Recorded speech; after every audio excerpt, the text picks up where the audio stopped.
Good morning to everyone, and we are starting the seminar working itineraries of Calabria in the process of development of the region. We have just starting the registration. We are recording the seminar, and I give the word, I give the microphone to Professor Gattuso, Domenico Gattuso, for a brief greeting.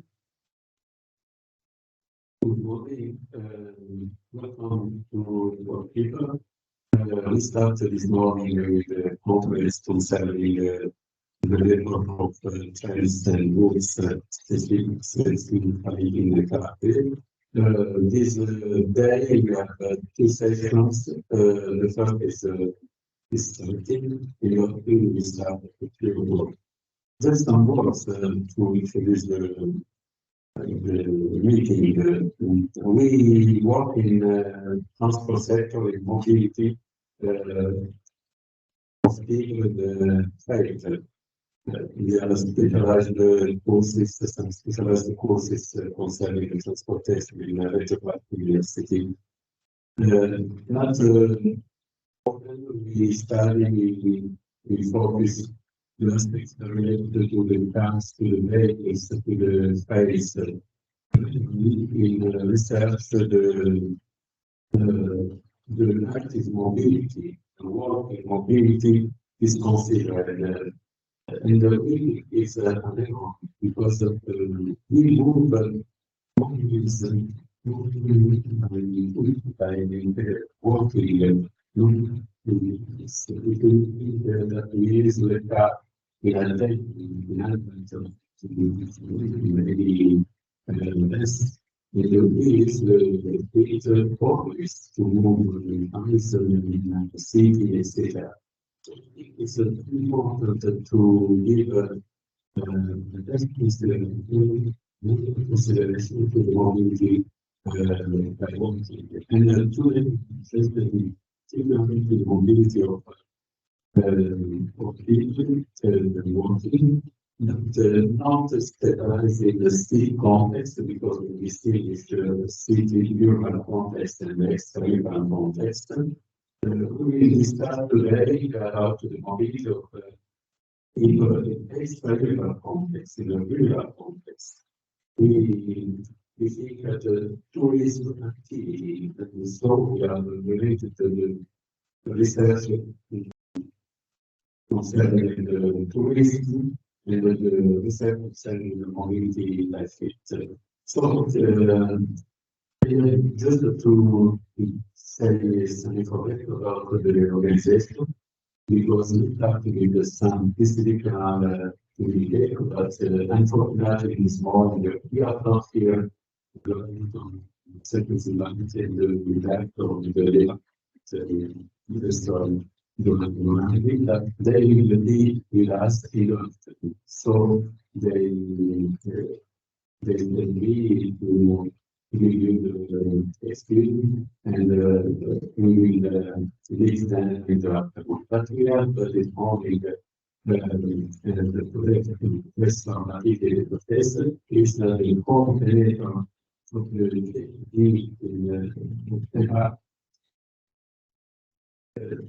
she is in the detail department as lead, and so she can give us some please welcome to and I think the history.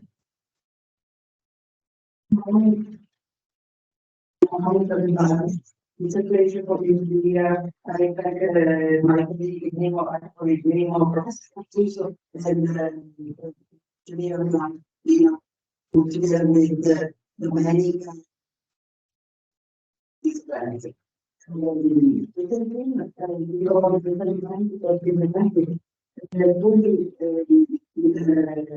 center of the non-creative box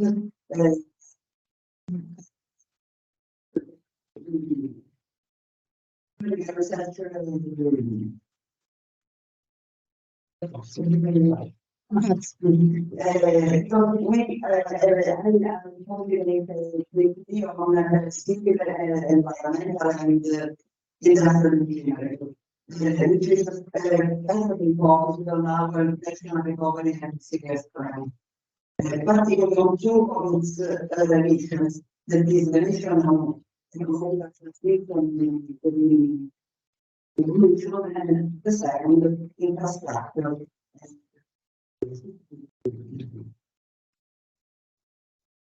Before we have talking about the sustainable mobility concerning needs, and so allowing mobility and concerning fuels, power supplies, and release.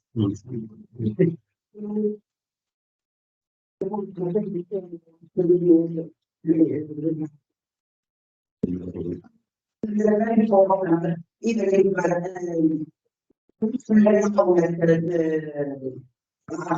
population without public, and is based on facts and what on the nature. This in the video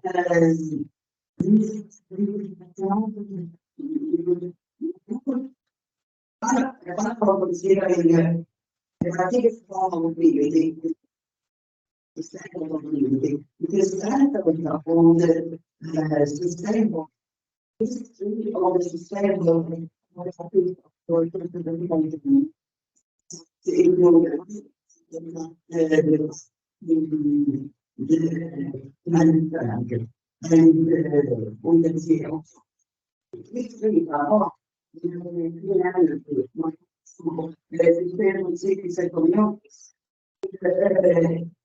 in addition, I think the value is because people who work, who walk, and the possibility also to increase their well-being of physical and mental, to meet their families, meet our people, our about historical, sites of historical and so this time this kind of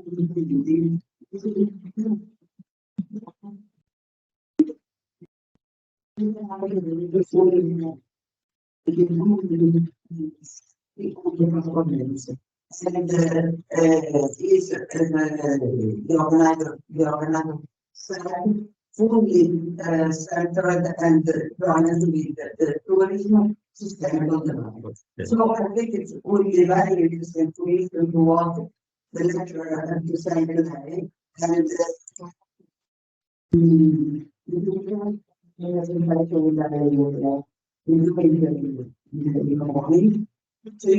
we're going to get a very interesting section, which will concern all the parts I think many of the people who don't the matter, we don't know. Thank you very much for your listening. Sì, no.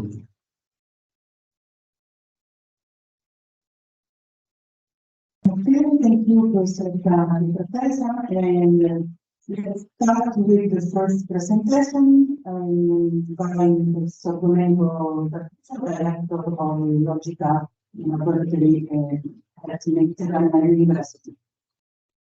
Good morning. This is a first presentation, and the subject is the classification of trails and routes with a proposal of a specific guide criteria. Because in this context, the subject of research, there is a bit of confusion in the specification, the names concerning the walking tourism in particular. So we did a specific research in order to try to give a view, a framework with the specification about the terms usually adopted. So we are interested in this case to a specific component of working mobility is the, we can say, we can define the adventure tourism and in a specific way the walking tourism. We have some definition, first definition by WTO, the World Organization for Tourism. A journey that includes at least two of the following three elements can be an adventure tourism: physical activity, natural environment, and cultural immersion. But in detail, for walking tourism, we say that it's one of the most popular ways to experience a destination.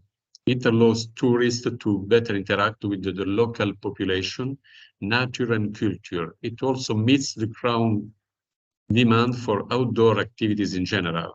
So walking tourism can be developed anywhere as a sustainable tourism supply with a relatively small investment, but with high social and economic returns for both residents and tourists, if properly developed and managed. So there are many studies concerning the walking tourism. Today, this kind of activity is increasing in attention in a real context, but in research in the university too. We know today that there are many general benefits for people, for regions, but there are some specific benefits of walking tourism for tourists. I continue with my presentation.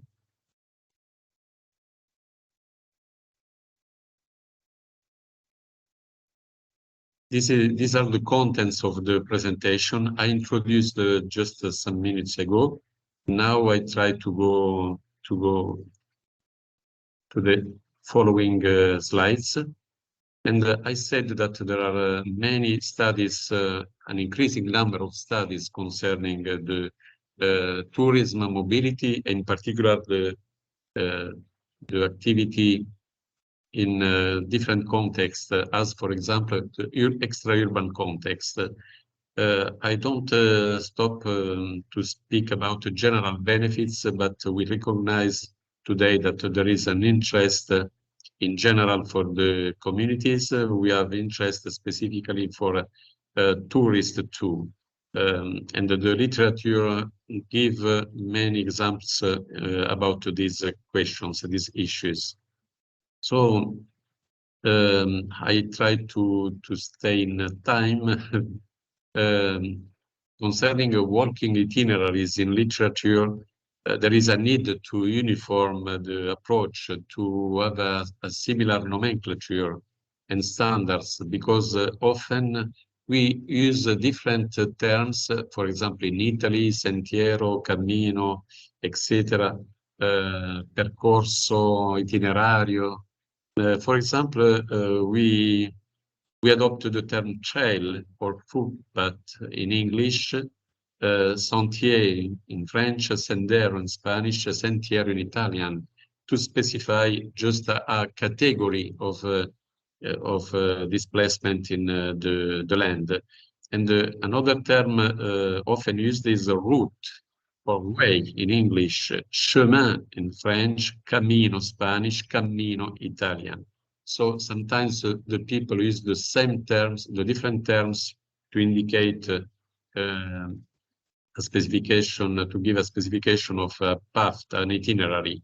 We try to give some information to specify these terms. What is a trail? A trail is a narrow path formed by the frequent passage of people and animals.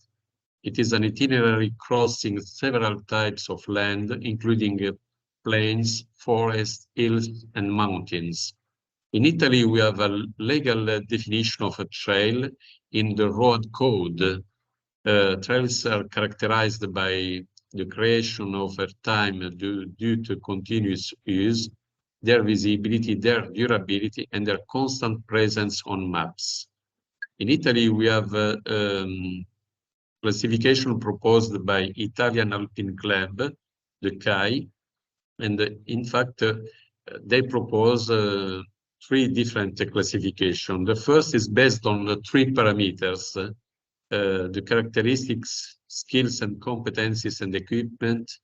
And so we have 3 levels of difficulty: tourist, T, hiking, E, and experienced hikers, EE. Based on the length, short distance, medium distance, long distance. And finally, we define other kind of trails as historical trails, thematical trails. If we think about long distance trails in Europe, we can suggest that there is an association, the European Ramblers Association, ERA, which propose a network of European trails identified and recognized.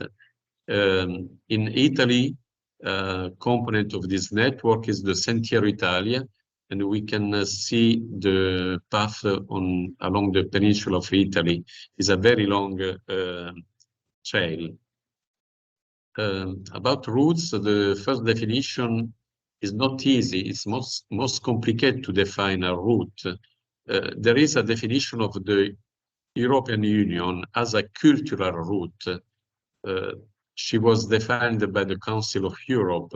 We can observe, we can notice that we can have cultural itineraries not corresponding to physical routes. And there is another definition by Ministry of Cultural Heritage and Tourism, is MIBACT, the acronym in Italy, in 2016. We call routes route culturally significant itinerary, important in Europe and national context or in a national context, which can be traveled on foot or by other forms of sustainability, sustainable soft mobility. The routes represent a way to enjoy the widespread natural and cultural heritage, as well as an opportunity to enhance the natural and cultural attraction on the regions involved. 2 specific examples of routes are the Camino de Santiago de Compostela is the first, maybe it is we know in every part of the world, and in fact this is a network, but the main route is indicated in red, and on the right we can see the Via Francigena, another long route present in Europe. We can we analyze the literature and the law, the regulation with as research, because we are working in this activity by different years, and it's not easy to define exactly the terms, but we tried to give specific names. For example, for trails, we define a path completely unpaved and with a predominance of the route within a natural environment. The width of a trail can be from half a meter for mountain trails and to 1.20 meters for others. We have specific attributes about the trails, for example, the length and the time. Typically, the length ranging is from 4 and 25 kilometers, and the journey could be completed within a day, from 1 to 8 hours. Concerning the accessibility, the trail is reserved just for pedestrians, but it can be open to other forms of active mobility, such as cycles. Related to the geographical area, generally we have a trail in a rural context, but they can also exist in urban or mixed environments. So sometimes we have trails starting in a city or moving in city. The motivation are several, religious, spiritual, cultural, naturalistic, sports related. And the kind of user are different in relation to the length, to the difficulty and equipment. So we can have all kind of users, but maybe we can include people with a reduced mobility, families with children, and the elderly. For routes, we have other specification. The path can be partly unpaved and partly paved, with the proportion of paved roads not exceeding 40%. It is predominantly located in rural areas, but it is possible to cross urban areas. The width varies from narrow, typical of a trail, to a few meters. Here we have some specification too. For example, concerning the length, typically the routes are long paths. We can have different hundreds of kilometers. So we require longer travel times, but we can have some exceptions. Related to accessibility, the routes are exclusive path for pedestrian, but here too it is possible to have other component of mobility, but not motorized. The routes can develop in urban, extra-urban, or a combination of context, and the motivation are similar to the trials. Here too, we can have different conditions. So sometimes it's possible to give the opportunity to move for all people. Sometimes we have a specialized itinerary. And among the other components, other kind of itinerary, we can include the greenways. Greenways is a particular kind of route. And ordinarily, we reuse an existing infrastructure as an old railway or rural roads. We try to enhance the natural environment. The accessibility is always for different not motorized users and other aspects, but there are not routes or trails. We have some examples in the world as Trans-Canada Trail, East Coast Greenway, Vias Verdes in Spain, Via Verde in Italy. So in order to establish a good classification, we study about the criteria for trails, because there is a naming confusion, and so we analyze different international taxonomies in order to classify and certify routes. For example, some classification certification are specified by programs as ERAS, Living Quality Trails Best of Europe, but there are other classification, and not always the classification are harmonic, are homogeneous. In Italy, for example, the government decided to introduce a Catasto dei Sentieri, is a digital register of the Italian trails and an atlas of routes, in order to assess and improve the workability and quality of routes. And in Italy, the regions can have a specific law. Sometimes the law are not coherent with the national rules. In Italy, we have 11 regions with specific rules to recognize routes. This regulation may involve registration, cartography, and the presence of supporting services. So we think it's important to establish unified criteria for classification and certification. And for this reason, we worked to a proposal of classification. And here we have the specific attributes, firstly for trail, after for routes. We define a trail, a pedestrian path with a width less than 2.5 meters, with a safe and well-maintained path, primarily natural, 100% unpaved for routes shorter than 10 kilometers. It is possible to consider the routes with a longer major of 10 kilometers. In this case, we have to have at least 80% of unpaved for routes, and with stage lengths that can be completed within a day, some range of from 2 to 25 kilometers. And the specific requirements for the trails are these. They have to be managed by a well-identified public or private entity. So we have to know crossing a trail has to cross at least 2 distinct geographical environment, for example, forest and countryside, villages. We have it is good to have at least 2 points of interest of a significant value in terms of culture, nature, architecture, religion, etc.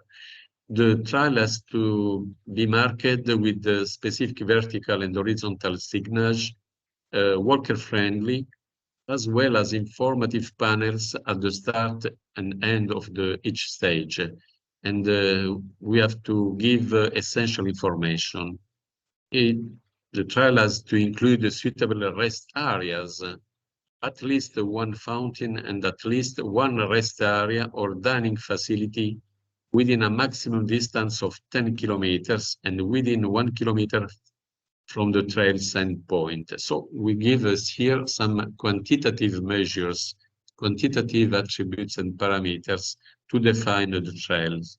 And it is important to assure an official website with information, standardized informations.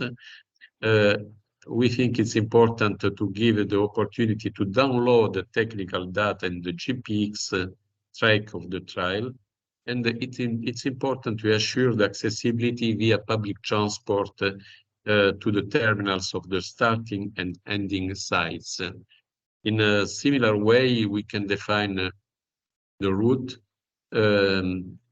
Some attributes are the same as a trail, but here we can define route thinking to traveling on foot or with other forms of soft and sustainable mobility with a length greater than 60 kilometers, including a minimum of 3 stages, crossing urban and extra-urban areas. So the definition is quite general, but we specify with some quantitative parameters the significance of the route. Here we have the requirement, the specific requirement respect to the trails. There are some parameters concerning the accommodation. At least 1 lodging facility every 15 kilometers with at least 8 beds and 1 dining facility within 2 kilometers of the end point of each stage, and other 2. So I don't speak more because it's the time maybe is finished. We can give the entrance to Annie. I want just to suggest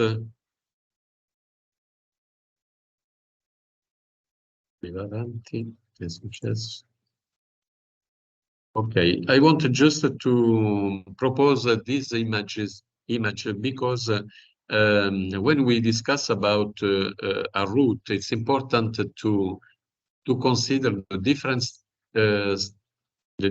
level of the satisfaction of the requirements. Because if a route is mature, evidently we have we have to satisfy all the specific criteria, but we can have a different situation. For example, we can have a route in design. The route is not yet operational, but it is in development phase and awaiting certification.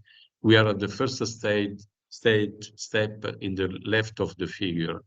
We can have a launch phase, So in this case, the criteria are met for 20, the range of from 20 to 50% of the stages. In progress, we have a criteria satisfied in the range of 50-75% of the stages. So we can continue. The mature route is a route where the criteria are met for all stages. And finally, we can have a saturated route. This is a specific situation. Criteria are met, but there is a saturation or an overcrowding. So we have maybe to reorganize in order to satisfy the tourists, the people, because with the saturation, some problems, some issues appears. Finally, in the paper, we suggest some guidelines for a Calabria network in order to give to all the operators and the people working in this sector to help them and to orient the activities. So we think that it's important to start with mapping and classification. We would like to help to consolidate and to give strengthening of existing path, but it's important to help some components to develop their paths, so to promote the launch phase of other itinerary. And finally, there is a field of activity very important, interesting. It concerns the design of new trails and routes. We have to work in, I would like to say the term scientific, but in a good way, in order to realize evidently if we think to new routes, new trails in a good way. For example, considering caution in planning to avoid overlaps, considering the common themes for involved territories. We think it's important to involve public and private authorities in different way, and it's possible to work to create the itinerary with signage accommodation facility. Is hard to realize, but it's important to have guidelines about, and to develop a digital and printed communication, and to work about maintenance planning. So just last consideration. In the community, in the European community, in Italy too, in Calabria too, the authorities, the public authorities spend a lot of money for roads, for cars, for motorway, for railway, etc. But the resource, the funds for food mobility, for walking mobility, and for tourism mobility are not. They are very, very limited. So in relation to the first consideration, I said normally the people move always by feet, and just some little components of our time is spent for cars, for train, etc. In relation to this fact, we have to re-equilibrate. We have to join to a new equilibrium, and to give more consideration in terms of funds too, because the investment in walking mobility can give interesting, I think, important results for local economy, and in particular for some regions as Calabria, because in Calabria we have the main part of the land is mountain and hills, and we have many, many villages. They are very poor.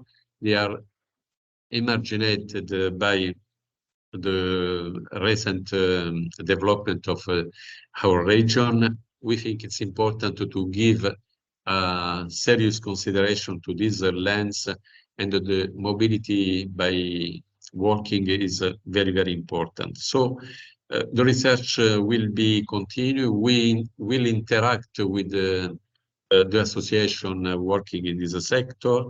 we released a sort of laboratory concerning the walking mobility in our university, in the Logica laboratory. I am very satisfied about, and we are very interested to develop more the collaboration in order to give more importance, more visibility in a politician context, for example, in social context, to these activities. So for the future, we think to outlook embracing sustainable practice, to give leverage technologies in order to improve accessibility and experience for tourists.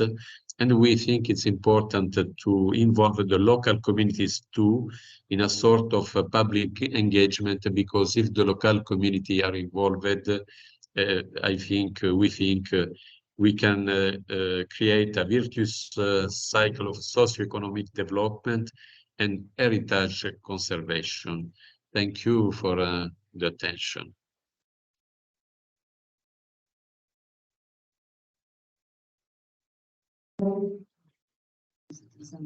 Sì. Some questions, se volete fare qualche domanda, qualche minuto. Yes, the same for the colleagues connected, if you want to ask something. No? Okay. We go with the second presentation. The second presentation will be made by Claudia Urbino. She's closer to me, so we change the place. Claudia will propose integrated approach to modeling walking itineraries, application to the trails and routes of Calabria. So please. Sure.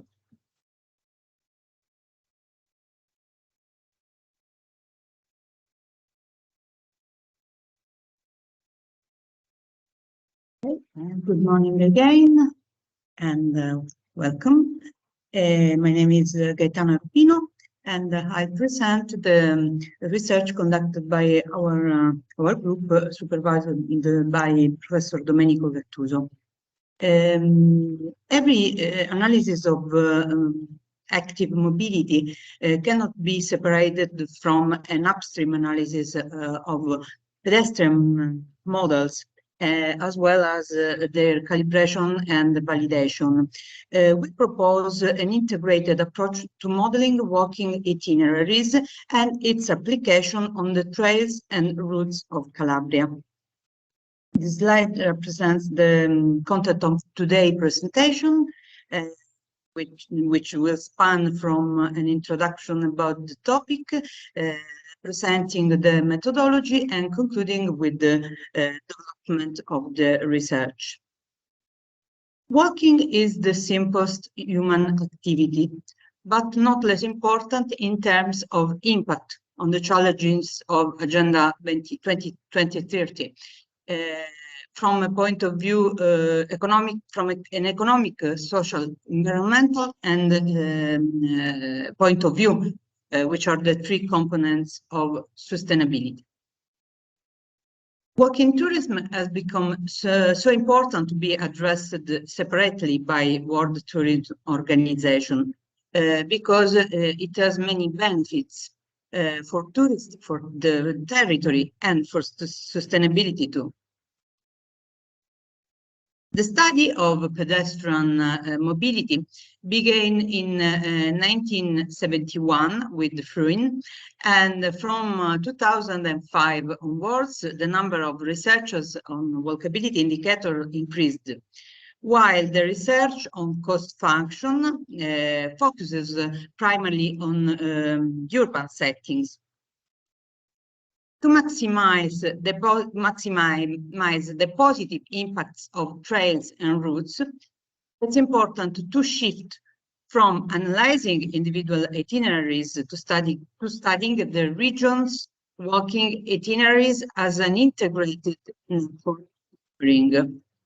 Why? Because there are many benefits, both for tourists who can choose and explore different itineraries, and both for institutions to enhance a more efficient management and a better travel experience.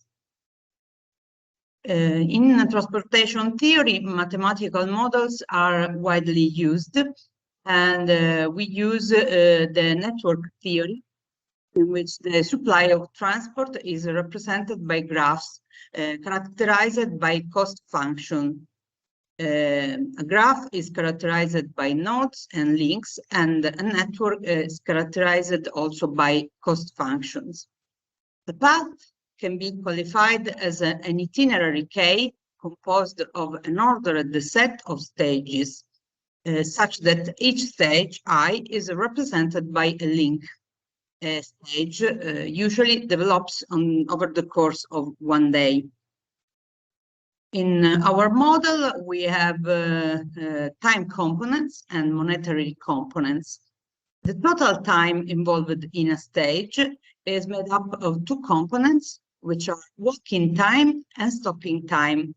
The walking time can be measured through the classic formula of speed, where speed depends on user, route type, and load and environment, and is length through time, where time is the ratio represented by the ratio of length and speed. Also, stopping time changes in function of the user. In fact, we can have an athletic pedestrian that who can choose shorter stops, while aware hikers may stop more to appreciate, for example, point of interest, and so make stopping times equally significant as walking times. We have also monetary components. For example, cost for guide services, cost for meals, and cost of accommodation. And this is the cost function of the whole journey, depending on the user groups, where we have stopping time and walking time, and where we have also two parameters, alpha and beta, which are the time replacement rate in monetary unit per time, and depends on the user group. In fact, the alpha parameter is modest, and the parameter has a consistent value when we have a sport group of walkers, since the stopping time represents an unwanted impedance cost. While if we have in the group aware hikers who are less interested in performance, in simple physical performance, we could assume both alpha and beta as to be null or negative, because both the walking time and the stopping time are considered as a benefit, because they are the scope, the purpose of the travel, of the journey. We are just at the first phase of the model definition, the phase of specification with variable identification and functional form selection. There are also two important phases, which are calibration and validation. And we have just planned a survey and designed the survey in order to measure average travel speeds on different routes and for various user types, but above all, to understand the user perception of variables, for example, walking time and stopping time, the utility of this component. As the Professor Domenico Gattuso said before, a network of walking itineraries in Calabria was created with many purposes, including interconnecting walking itineraries. This is the representation of the network with 9 itineraries and a total distance of more than 3,200 kilometers, with many points of interest, and where all routes are well marked. Routes and trails are well marked. And this is the graph of the network. The graph is georeferenced and was developed by using the Gephi platform. In this graph, we can see all the nodes and all the links of these 9 itineraries with the degree. We have 129 nodes and 151 links. The number of nodes and links is lower than the number of stages because some itineraries overlap. We have some traditional measure of transportation system analysis and network analysis, like the degree of connectivity and the diameter and the average distance. We can see that nodes, like for example Serra San Bruno and San Giovanni in Fiore, an higher degree of connectivity. So they could consider that like some hub nodes between itineraries. Let's move on with some centrality measures. The between centrality, which measure how frequently a node appears on the shortest path between 2 nodes. And we can see that some nodes are more crucial in connecting various parts of the network. For example, San Vito sullo Ionio, representing some bridges between the other one itinerary and the others. And the closeness centrality, which measure the average distance between a node and all the other nodes in the network. And it represents how accessible each node is from every other node in terms of shortest path. For example, we can see Scilla and Fuscaldo, which are accessible from different trails and routes. And eccentricity, which measure the distance from a node to the farthest node from it. And it can be useful to compare how eccentric nodes are within the network. Like, for example, Rocca Imperiale in the north of Calabria. Some example, the development of this graph could be very useful, for example, in order to propose an application that allows potential workers to set a starting point and the number of days available to find all possible itineraries alternatives. For example, a hiker on the route of Gioacchino da Fiore, starting from Lamezia Terme and with 15 available days of walking, can stop in San Giovanni in Fiore, of course, in 5 days. He can restart from San Giovanni in Fiore to proceed, for example, on the route of Magnaccia to Crotone in 8 stages, or walk a section of the Basilian route. So, studying regional coverage to integrate with intermediate connection nodes, it's very important. Also, for example, if we have some areas of the region less covered with edges and nodes, for example, can be covered with additional nodes, additional stages. Concluding, we are just at the first step of the structuring of the model. So we have to deepening in the modeling and conducting the survey, analyzing the results, validate the result through field validation, disseminating the findings, also engaging with other researchers. But above all, we have to study some application for decision support tools. Thank you very much. Now, thank you. Now we proceed with the presentation. Yes, some questions. Okay. Just are there any questions?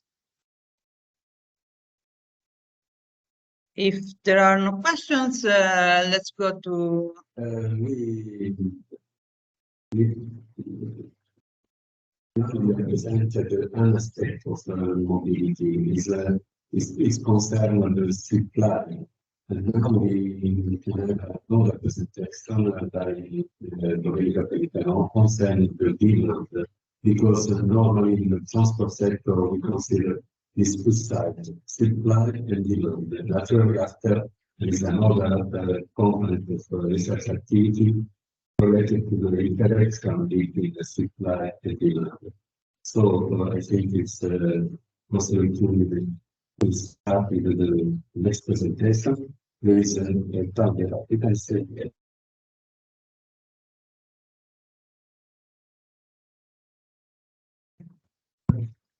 No, let's see.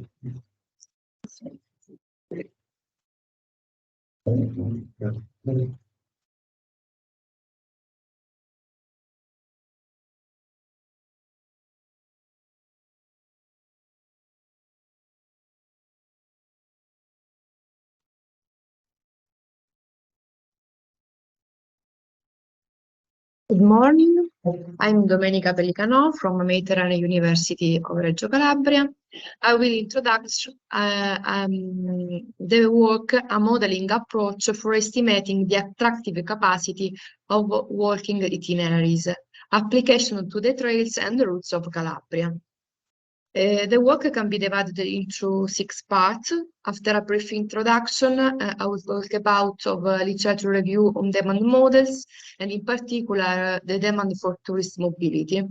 We will propose a model for estimating the demand attracted by walking itineraries, and I will present an application to a real case in our Calabria region. Finally, the conclusions.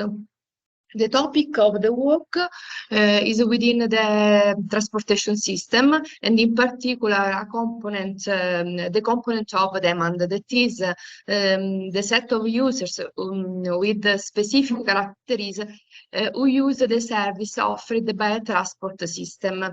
Within this set, there is the tourism demand that is defined as the people who travel and use touristic facilities away from their place of work and residence. The walking tourism is a part of tourism demand, and it is defined as the people who travel by walking in order to better engage with the local people, nature, and culture. Walking tourism in recent years, it has spread widely thanks to a lot of factors. For example, the disaffection towards traditional forms of tourism and the positive benefits of walking in the open air. The goal of the work is to propose a model for estimating the walking mobility in an extra-urban context. The demand model is a mathematical relationship that gives the demand in relation to the system of activities and the transport supply. In the literature of sector, there are 2 macro categories of demand model: the descriptive model and the behavior model. The descriptive models here are examples.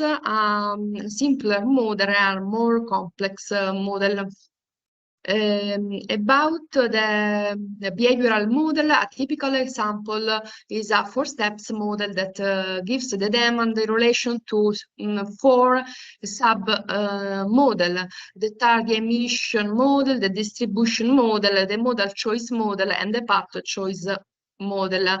There is an orderly sequence of this model that gives the final demand. About the tourist mobility, in literature of sector, there are a lot of studies. In particular, I report some research. For example, that of Song and Wheat that gives the tourism demand in relation to the price of tourism for the destination, the income level in the country of origin, the consumer taste in the country of origin, the advertising expenditure for destination tourism in the origin, and some factors that influence the quantity of tourism product. Another model is that of Morley-Italy, that gives the international flow between the two countries in relation to the gross domestic product of each region, the distance between the two regions, the origin and the destination, and the other parameters. We wanted to propose a model. Here we propose a gravity model in two forms. In particular, the demand can be obtained through two important factors. There are the attractiveness attribute and the generalized cost. In this work, we focus on the attractiveness level. In particular, the analysis has been carried out in two levels, the level of zones, the level of trails and routes. The attractiveness level has been considered as a sum of three components: a social cultural component, an economic component, and an environment component.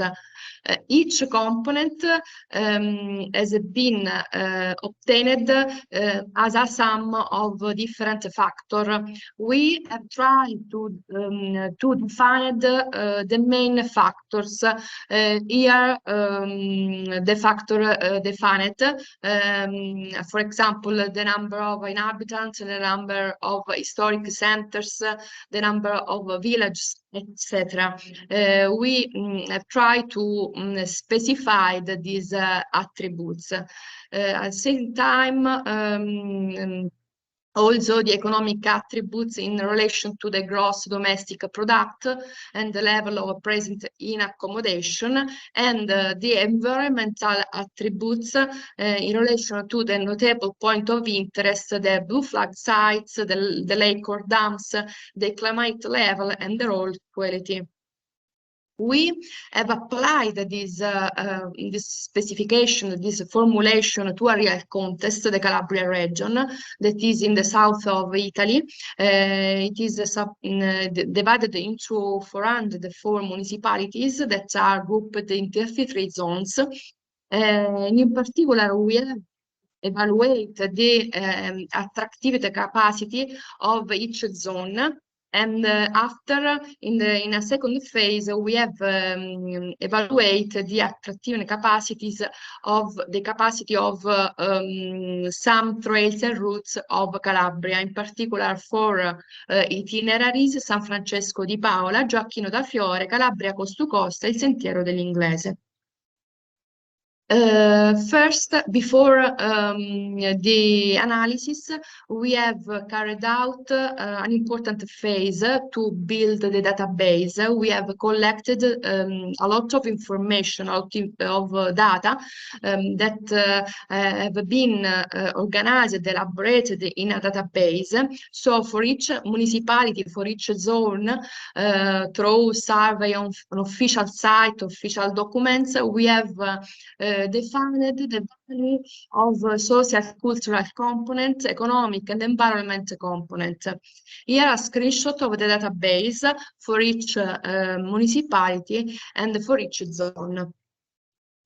So we have evaluated this capacity, this attractive capacity, defining some reference variables in relation to some consideration,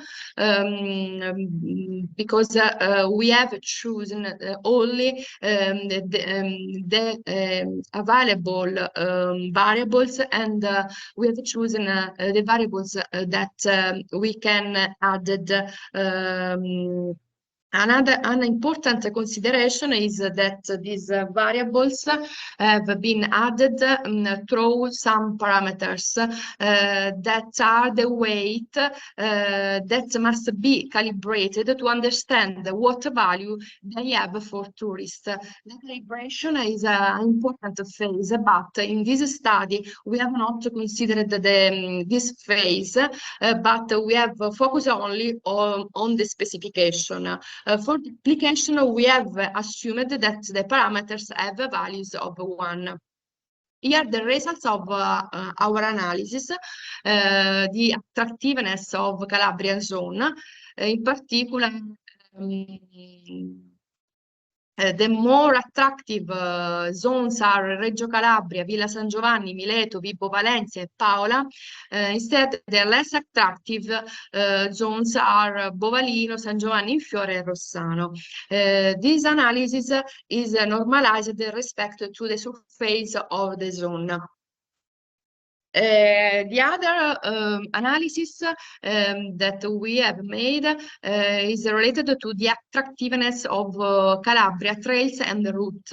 In particular, here the results among these 4 itineraries, the more attractive is Calabria coast to coast trail. It is important to an important consideration. This evaluation has been made considering a day as a reference period, because each trails, each route is characterized by different days, different periods of traveling. So it's important to note that a path may be unattractive in relation to the model presented, but it can be very frequented by tourists in relation to the organizational capacity, to greater frequency of excursions, etc. The models must also be verified in relation to the demand model and other factors. The application provides results considering some hypotheses. It's necessary to carry out the attribute standardization and calibration that are subject to future research, and other research developments will concern the availability of other attributes. Thanks.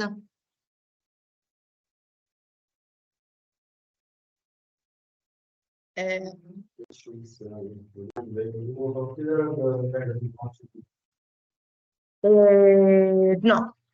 non sono okay. The attributes are positive because we have not carried out the calibration. We have also considered some attributes that have positive value, the number of historic center, the number of village, the number of site with the blue flag. Okay, but in the future developments, we want to proceed with the calibration that gives the value of tourists to each factor. Okay.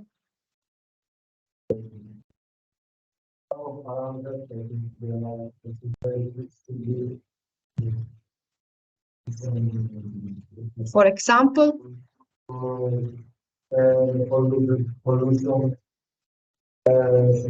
in fact, air quality is a factor that we wanted to consider. In the general form, we have considered air quality, the climate, but in this case, it's very difficult to have the value of this factor. Above all, in this region, there is no difference among municipalities. Perhaps in the center of Reggio Calabria, in the great city, but in the place where there are the trails, the routes, there are not pollution, etc. Okay.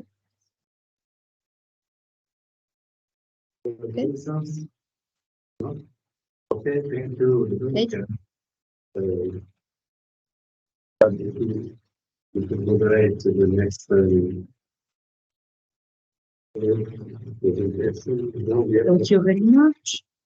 We have Novi, urban planner city of Helsinki. We know that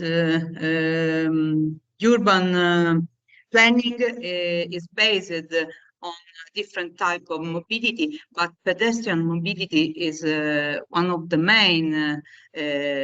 So we give with pleasure the microphone to Henna Ovi to tell us her experience. Henna, hello, are you can here? you hear me? Okay. We can hear you, but we don't see you.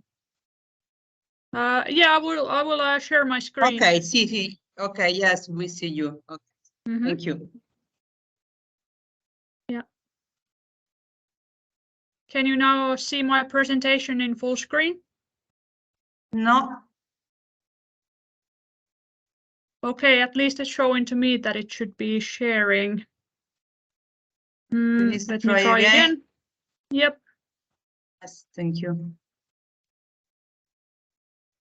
Okay, I will try to share my screen if it works better.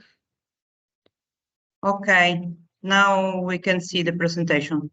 Yeah, and if I click like this, is it in full screen?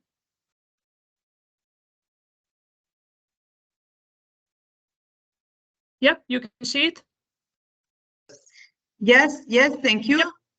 Okay. So yes, my name is Henna Hovi. I work as a traffic planner in the Transport and Street Planning and Traffic Systems Unit in the city of Helsinki. And today I will talk to you about the pilots that we've done over the past few years here in Helsinki, and how this user experience has been used to improve mobility in the city center of Helsinki, and especially the experience of a pedestrian. So basically, Helsinki is the capital of Finland. We have about 658,000 residents, and we're expecting to have 850,000 by the year of 2050. And in the total Helsinki region, we have about 1.5 million people, and the total population of Finland is about 5.5 million. I work in the Urban Environment Division, and we are responsible for planning, construction, and maintenance of the urban environment. And then also we have building supervision, parking control, and environmental services in this field. So basically, we have drafted a pedestrian strategy for Helsinki, which has the vision that the Walkable Helsinki action items will help us to achieve our city strategy goals of carbon neutrality, the livelihood of the Helsinki pedestrian areas, then improve the competitiveness of the city, and also increase public health. So the action items, we have 5 of them. We are making guidelines for walkable urban space in Helsinki. We are defining a hierarchy for pedestrian spaces, and then also a hierarchy for maintenance, because we're a winter city.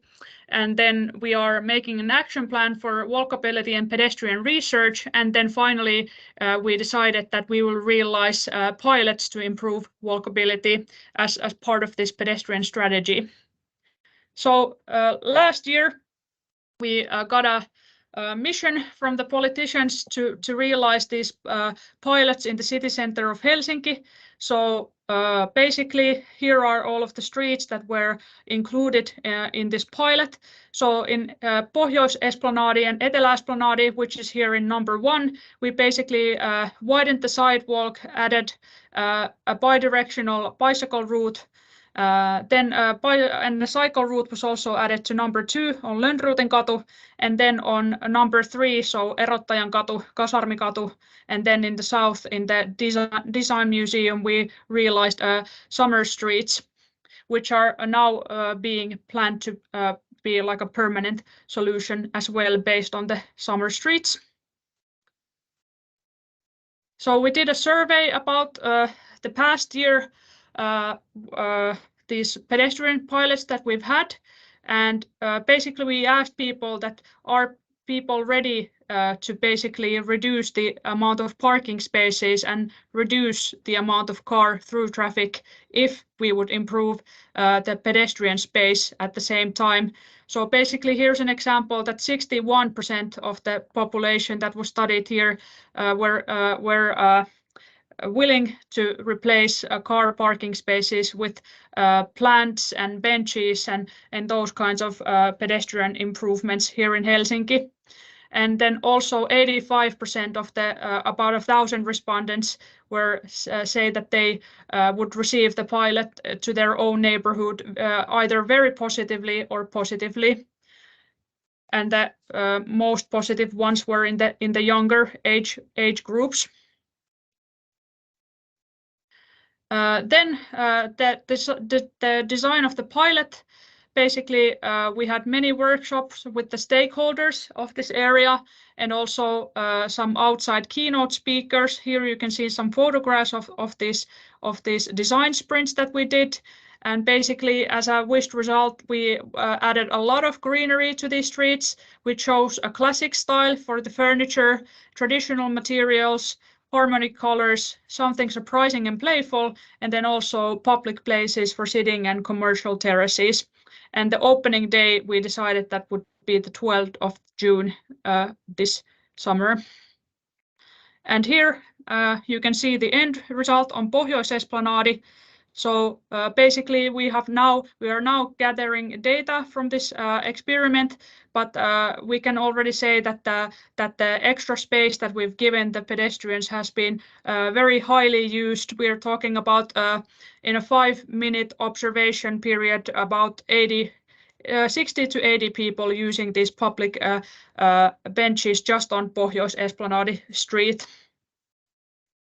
And here you can see some of the terraces as well that we were able to make more space also for the local restaurants to have outdoor dining. And then also these kinds of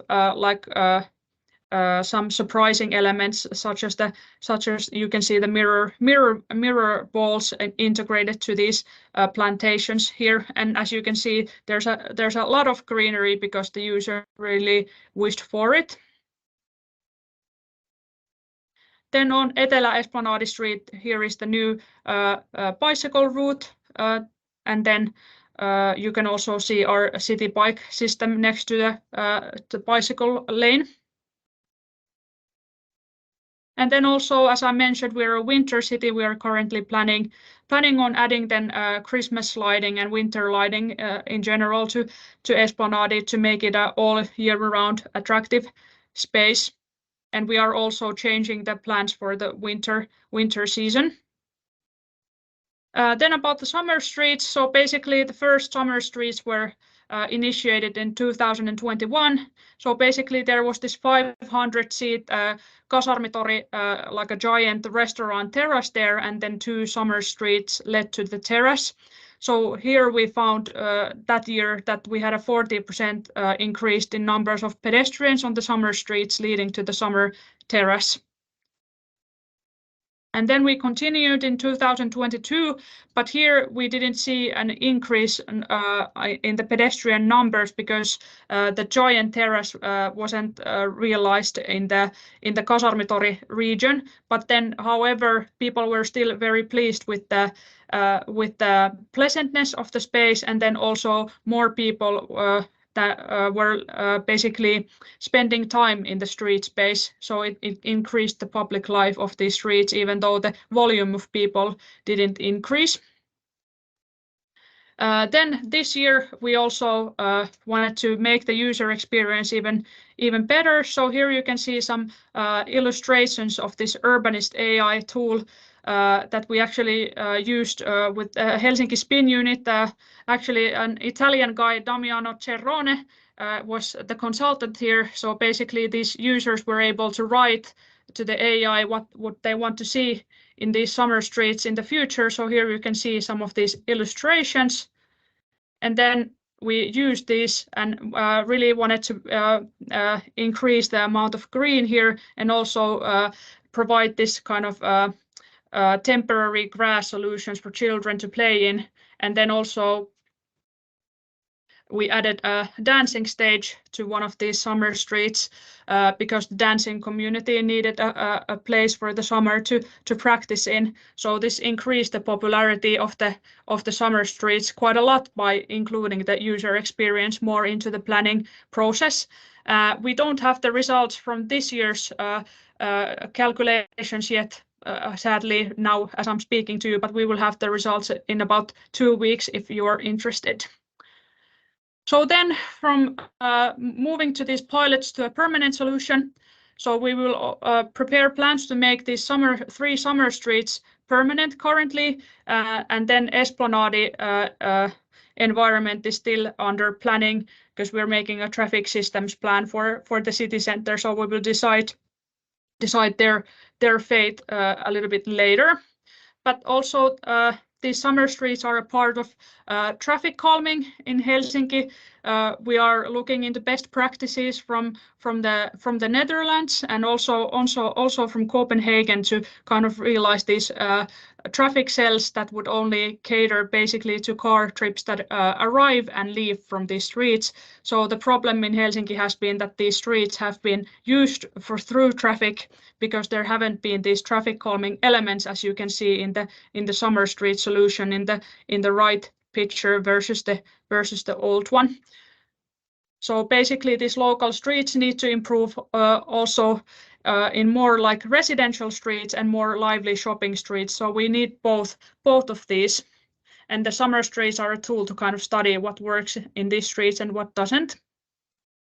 And then also adding more greenery to the streets is something that the residents really are asking us. So then the summer streets are a kind of way to initiate this process. But then we are when we are making these permanent plans, we are looking into adding more like permanent street greenery and planting trees to these streets to also adapt to climate change. Okay, thank you. This was my presentation.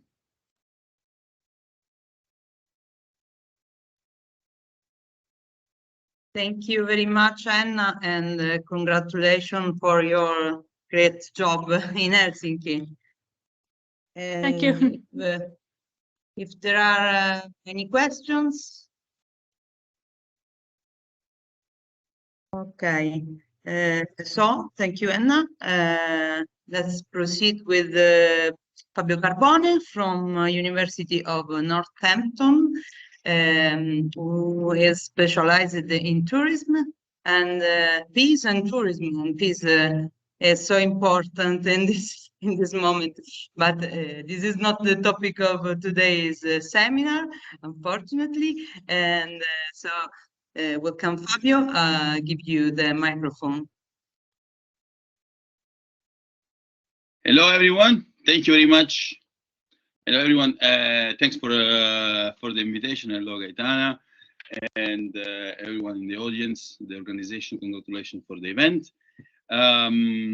Yes, it's not the topic of today, but I try to use also a bit of this expertise to contextualize the topic of today, the creation of a network of paths and itineraries in Calabria. So I'm going to share the okay.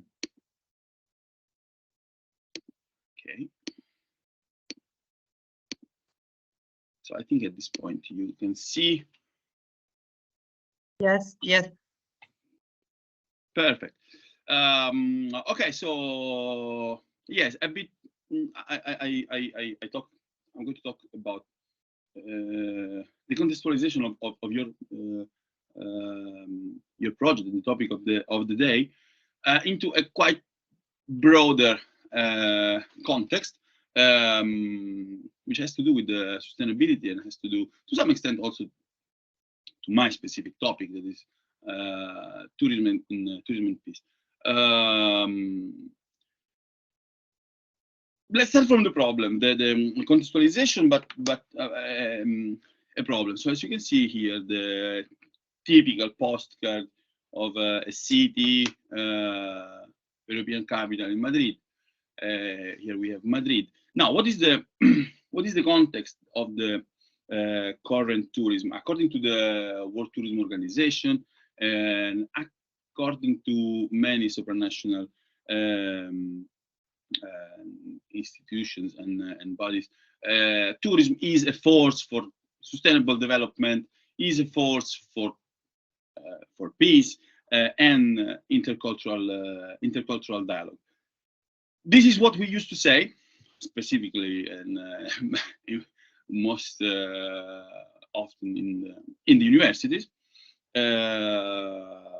But then we go out, and the reality is quite different. So basically, this beautiful picture, for example, when we talk about experience, we talk about experience of the tourist. The experience of the tourist in the reality is full of these moments. Is full of this, let's say, kind of polluting elements. Okay, that in the end of the day, because of course I have to go and eat, or let's remember the basics, no, the pyramid of Maslow, the sense of security. Yes, when we go out in tourism, we want to experience something new, but in the reality, we also need something that is familiar for us, no? Yes, we want to explore a different culture, but in a safe way. So the winning point of all this this brand here is exactly this. The McDonald's here in Coventry, in Birmingham, is exactly the same McDonald's in Rome or in Crotone, or it's familiar. Huh? It makes me feel secure, and this is the winning point. Okay, it's marketing. I have no problem with this.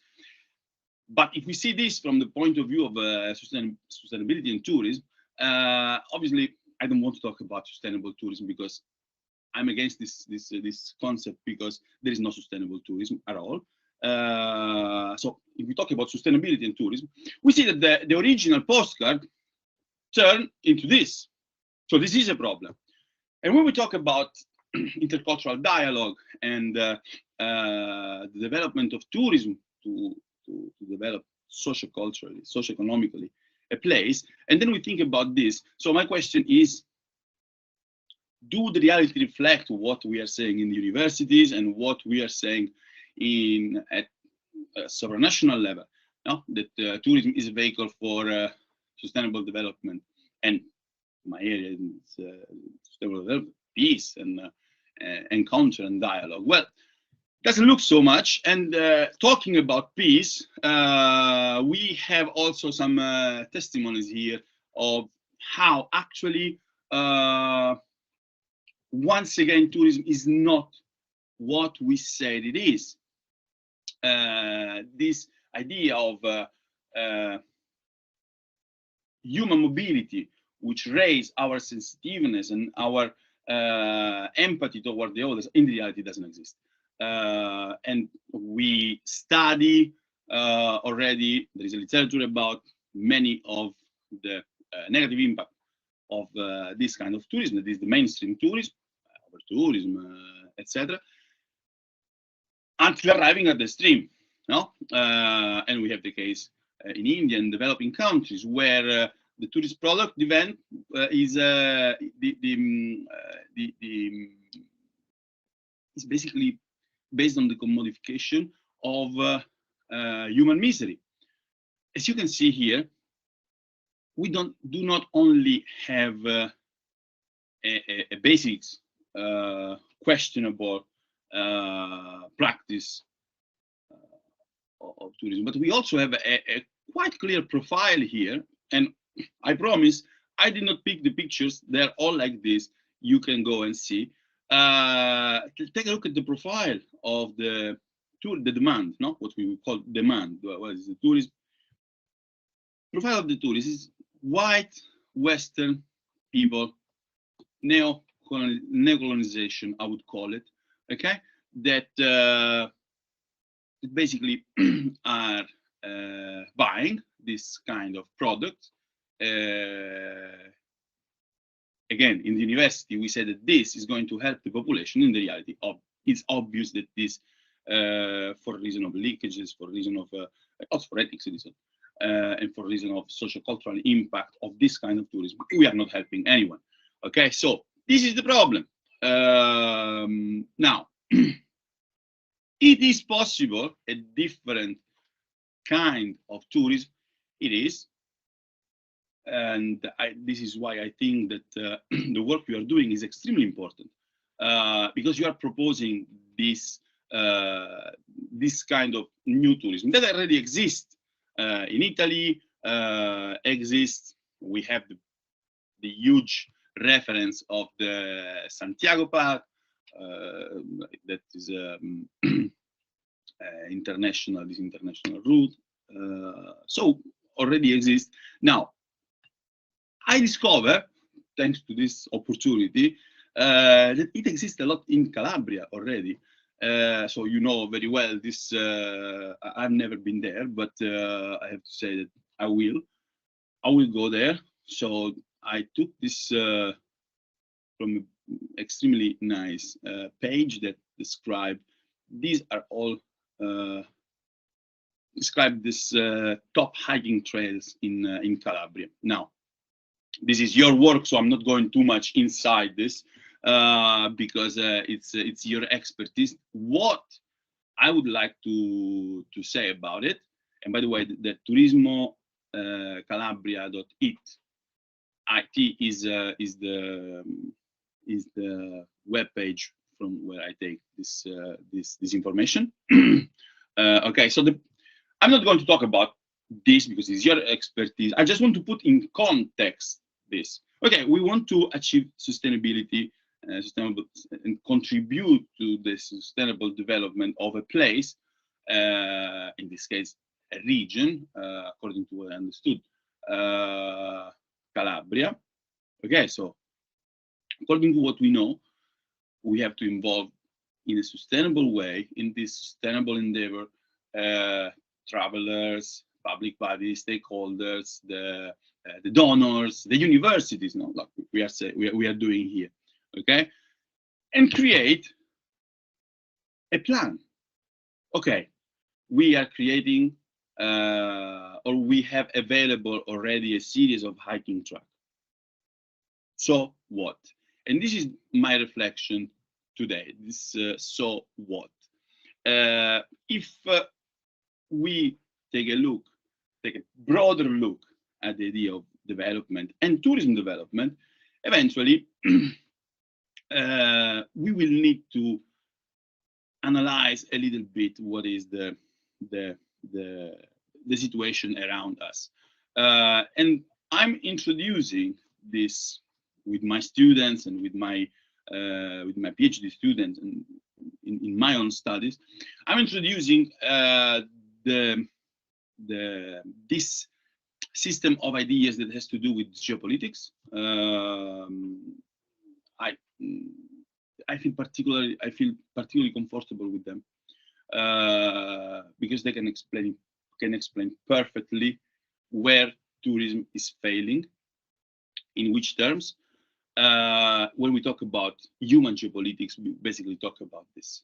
Okay, so it's the study of the interaction between communities and among peoples within specific geographical context. So we can talk about a destination if we apply this to tourism, as I do, by evaluating their anthropology, psychology, narratives, idiosyncrasies, patterns, history, strategy, etc., etc., etc.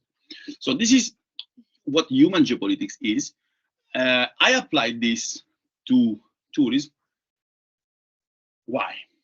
Because this is the best way to take into consideration not the economics behind tourism, not this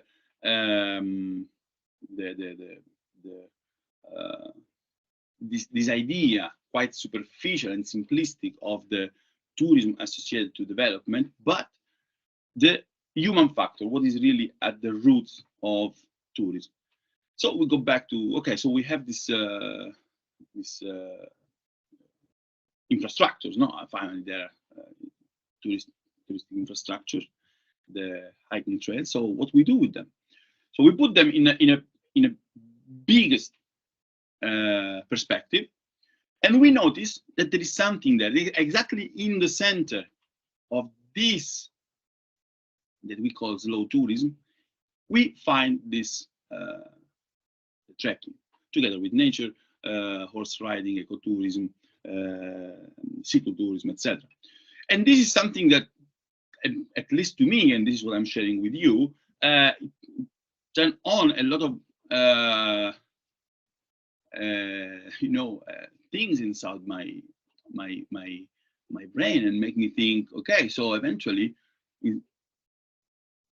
all this work that's being done can be related to a broader plan to develop a different and alternative kind of tourism in all the region, and being like it's kind of innovative project where tourism actually contribute to local development and regional development. Okay, so in order to do this, why I think about tourism, because I spent many years working in Portugal and making research in Portugal, and Portugal has a lot of similarities with Calabria and south of Italy in general, and there slow tourism is extremely successful.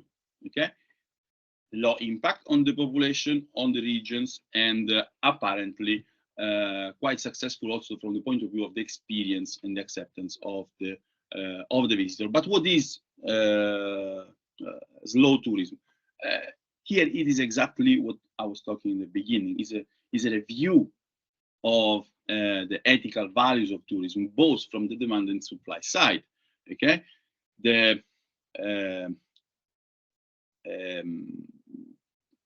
take possession again of our time, because let's be honest, when we talk about city break and we talk about 2 days, 3 days spent in a destination, it's quite difficult actually to enter in contact with the population, to live actually that kind of experience that we are talking about, right? So go back to this, review this, and propose something that is more responsible, more eco-friendly. So the change here are in terms of duration of the trip, that perfectly aligns with the idea of the promotion of the hiking track. No, it is a perfect alternative to mass tourism, and we are going to see also why. Okay, because it's for the sustainability of this kind of tourism. Okay, and focus on local and culture. So basically, what we have here is the 6 main dimensions that once you embrace slow tourism, you are going to transfer to all the products you are creating as the project that you have. Time, as I said before, repossession of time. Okay, so reviewing the experience of the tourist. Okay, when the people come to me and say, I was in Rome, I visited 4 or 5 museums, you know nothing about, because you took selfies in 5 different museums. This is not knowing the culture. So time, what is the importance of time in the tourism experience? Slowness, obviously, retaking not only the time, the appropriation of time during the tourist experience, but also as a personal conquer. Okay, otherness, being open at this point, open to who? Open to the other, the people that we go. And here is where the geopolitics applied to tourism has everything to do, because geopolitics is about 2 or more different groups of people and the interaction between them. So if we consider visitors and local population as these 2 different groups that are going to interact among each other, that is where we are going to find the keys. Authenticity, and once again, walking, doing this tracks, etc. This only can promote authenticity if we are aware about the importance of authenticity. sustainability, the impact is reduced, and emotion, again, the human factor, the real experience. Why? We were talking so much about a few months ago, tourism in the metaverse. We were talking already about virtual tourism. Nothing. Why? There is nothing like the human touch. There is nothing like the human dimension in tourism and in all our lives, right? So the emotion, obviously,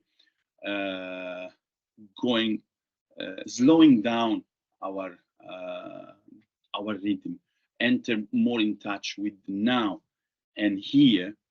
It's going to create more opportunities for emotion, and this for emotion, for interaction with the others and with yourself. And this has to do with what? This has to do with all the value chain of the tourism industry: transport, accommodation, gastronomy, activities. Everything has to reflect the six dimensions for a completely new experience.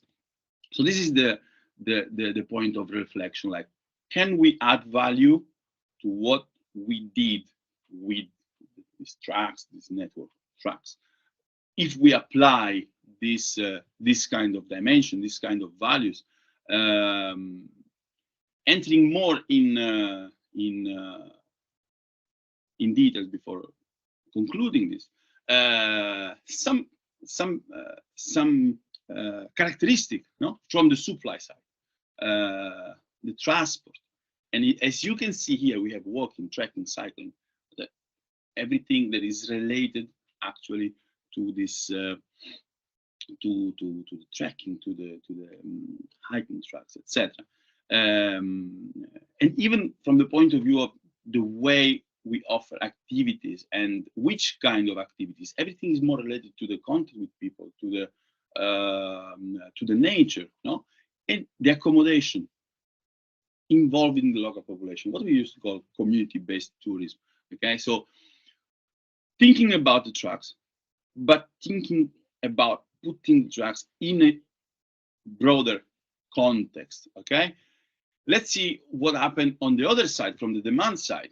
What are, and here I want to make a couple of considerations about why this kind of tourism is sustainable, because obviously many of you for sure are making the following consideration. Okay, but if I have people that are going to stay more in the place, they are going to spend more time doing activities at a slower path, etc.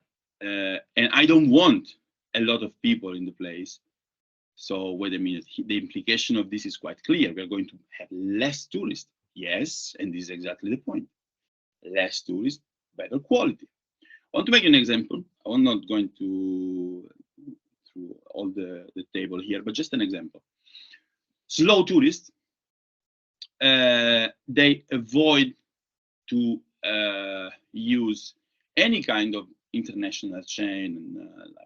They prefer to use, they not only prefer to use the local shops, etc., but more, they do more. And I'm among them, so I can tell you that it actually works. They used to do more.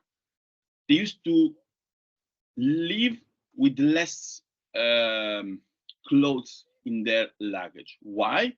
Exactly because they want to spend their money in a local shop in the destination. So you see, it's true. They're less tourists, but they're different tourists. They're going to give a bigger contribution to the local economy and to the local development. Okay, and then we have studies already. We have a literature about this, and we know about the consumer behavior. I don't like this term, but the consumer behavior when we talk about slow tourists. Another thing is that the fact of booking their holidays, avoiding booking the holidays online, but calling the hotel many times. And once again, I'm one of these people, and I can tell you, first, not only from the study and literature, but as a personal experience, a person that implements this kind of principle, that the person on the other side of the world, or the country, they really appreciate when they find a person that in a very amicable way say, okay, look, I'm calling to know how it is the place. I'm calling to know if you have room for this night, etc. They appreciate so much that most of the time, and this happened to me personally, I didn't read in the literature. Most of the time, they say, they give me all the information. We laugh a lot during. Of course, I avoid to call like check-in and check-out hours. We laugh a lot. We have a wonderful conversation, and finally, they tell me, "Look, but you know what, man? I'm giving you all the information, but in the end, go and make the booking online because it's cheaper." You see, this already happened. That human element is already there. I already established a human relation with the person in the destination. Okay, so it's a completely different way of planning, developing, and doing tourism. So what that means, that I cannot do a booking online, or slow tourists, they don't use technology. No, exactly the opposite. We use technology when we need to use it. That is, the idea is not to be slave of the technology, but I mean, not let the technology to use us, but use the technology. For what? And this is from a study that I did personally. Awareness. Obviously, when I'm not in the destination, I want to know about the destination, the culture of the destination. Nothing better than internet. Interaction. As I said, okay, I want to start to read a little bit of comments on the destination, of reviews, and compare, etc., etc., etc. So I arrive to the travel decision. Okay, so the process of decision making is informed by experience, in part made online, and then the experience in itself. And this is quite important. Actually, the slow tourists, they are hyper technological, because also during the experience they use a lot of technology, but in the way that you don't even understand. Okay, why? Exactly because they want to appreciate the now and here. Okay, so they don't need to stay with telephone in the hands the whole time, or during the dinner, or things like this. This doesn't happen. And finally, sharing. Of course, once they go back, they want to feed this process, so they're going to share their story. Normally, people that do this kind of travel, they used to have their personal blogs, not only the social networks. So they share also there. They write long articles, or eventually they write for magazines, etc. So they use the technology in all their process, but again, in an alternative way compared with the mainstream tourist. So at this point, yes, this can be an alternative in which include the work of creation of this part of this way, for a real contribution for the development of the region. In conclusion, we can generate, starting from the work that you are doing, we can generate experience that are going to value the identity of the place, provide experiences that are in line with what the destination actually is, okay, and create powerful narratives and meaningful experience for the visitors. And finally, proactively communicates and develop long-term relation with visitors. I don't like to talk about fidelization of the customer. I don't like this neoliberal approach to tourism at all. So I prefer to talk about long-term relationship with with visitors. When I go back in a place, because I did not buy souvenirs made in China, I make friends there and I go back because of this. So this is a successful destination in my opinion. So thank you very much.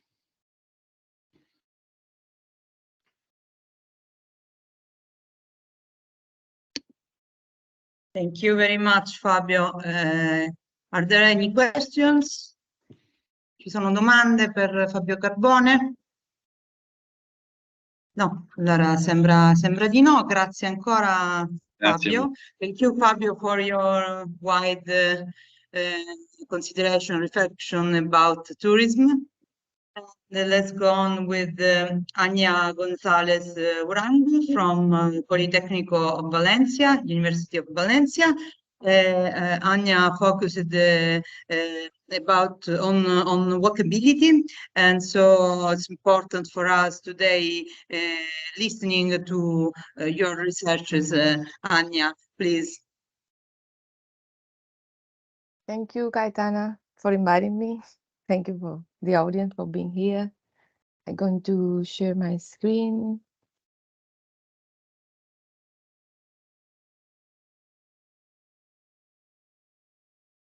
Can you see the presentation now? Yes, we can see it Okay. very well.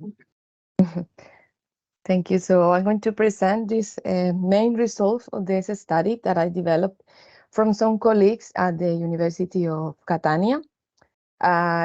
It's entitled Planning for Pedestrian and Redesigning Walkable Street with a Participatory Multi-Criteria Approach. I'm Anya González, and as Gaetana mentioned already, I come from Ingenio Institute at Politécnica de Valencia, and also for the Technological University of Delft. This is the main agenda of this presentation. I would like to start with some motivation of this study that basically... Sorry, Anya, the presentation isn't going on. Maybe you have to set the screen, Okay. the first option.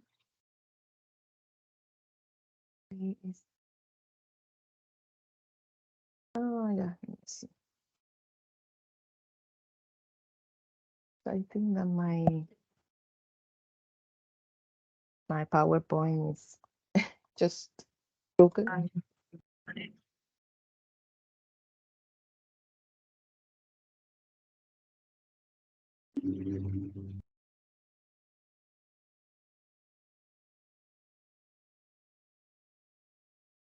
Okay, I'm going to stop sharing and again. Okay.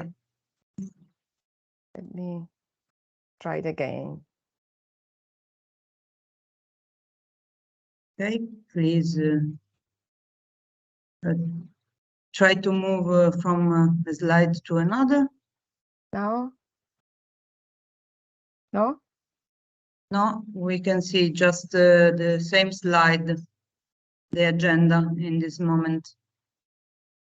Okay, now it seems that it's going well. Oh. Please try to move from one slide to another.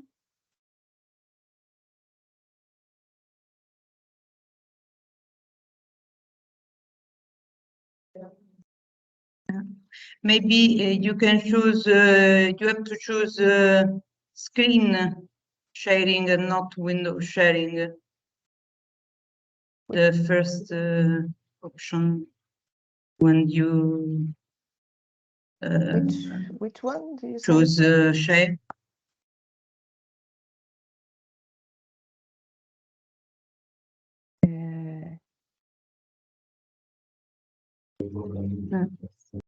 You have to share your whole screen.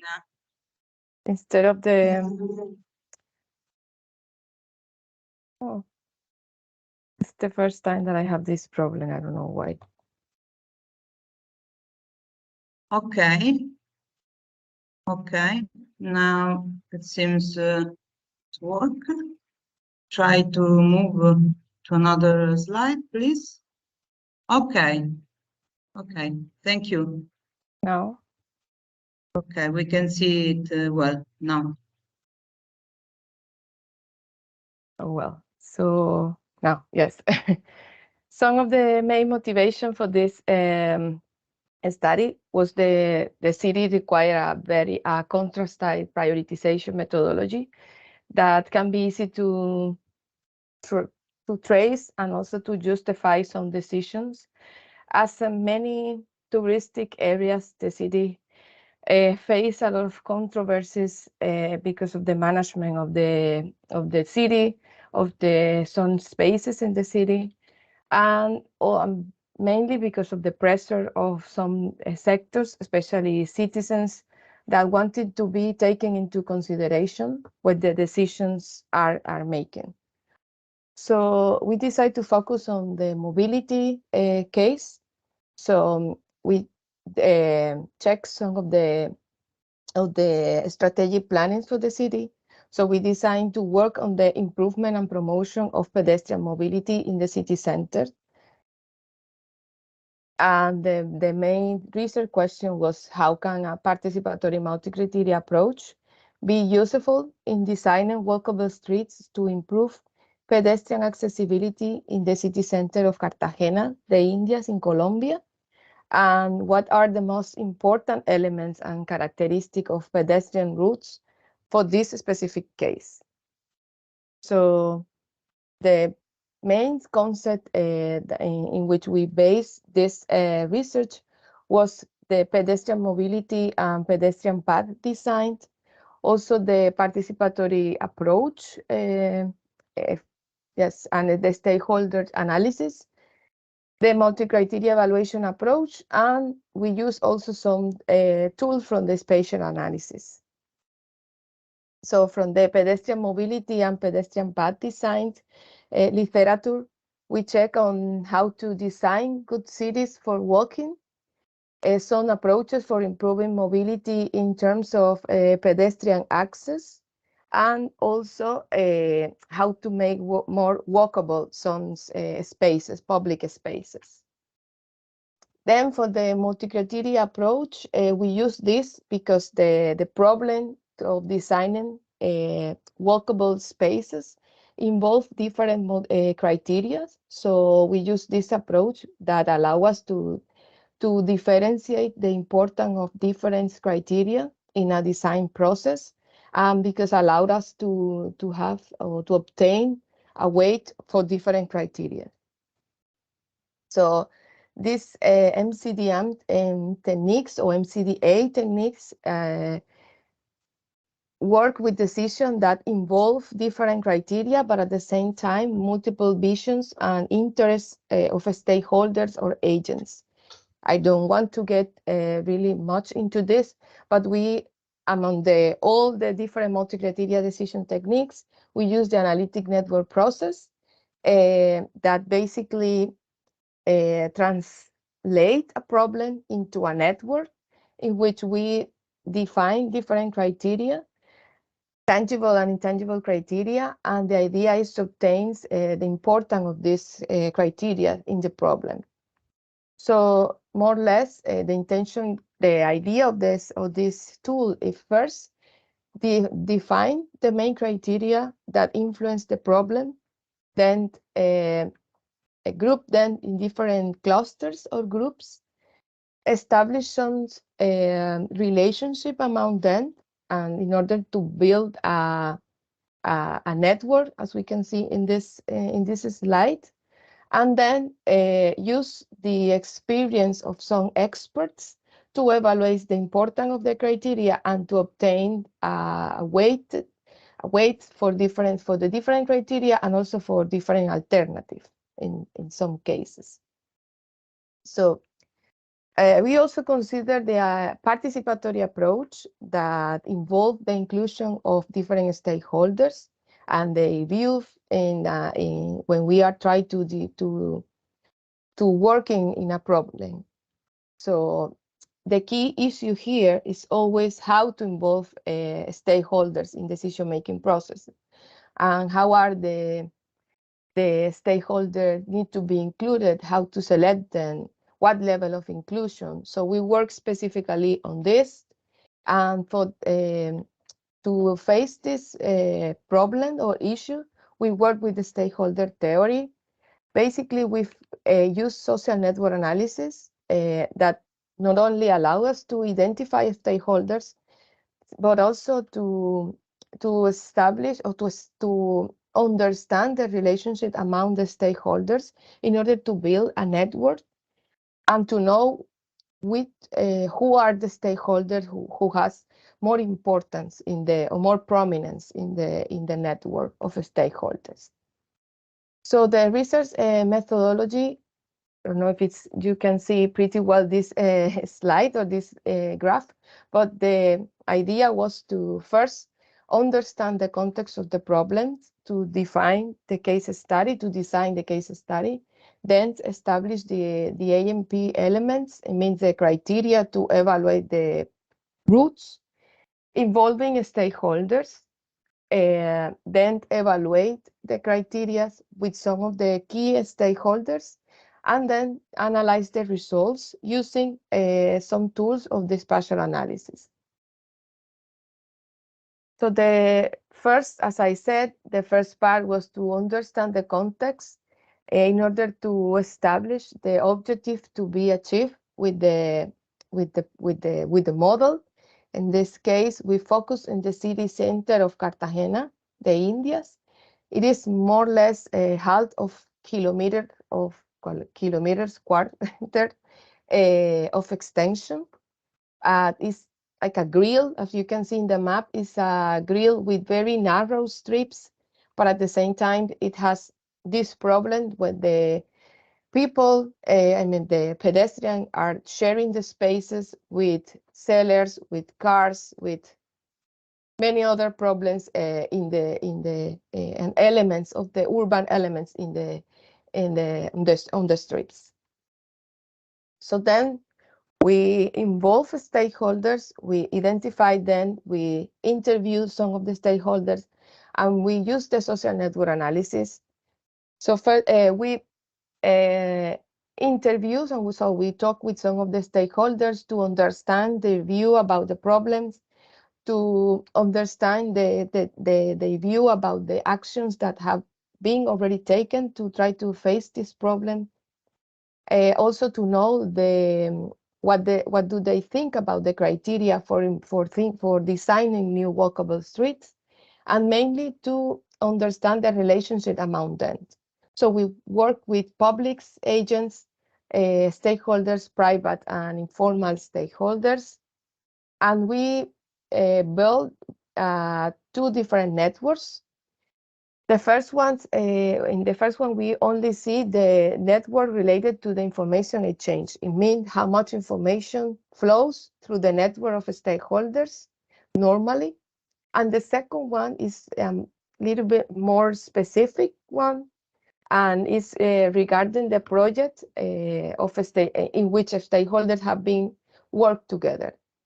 So we designed to work with the second one because we consider it's more appropriate.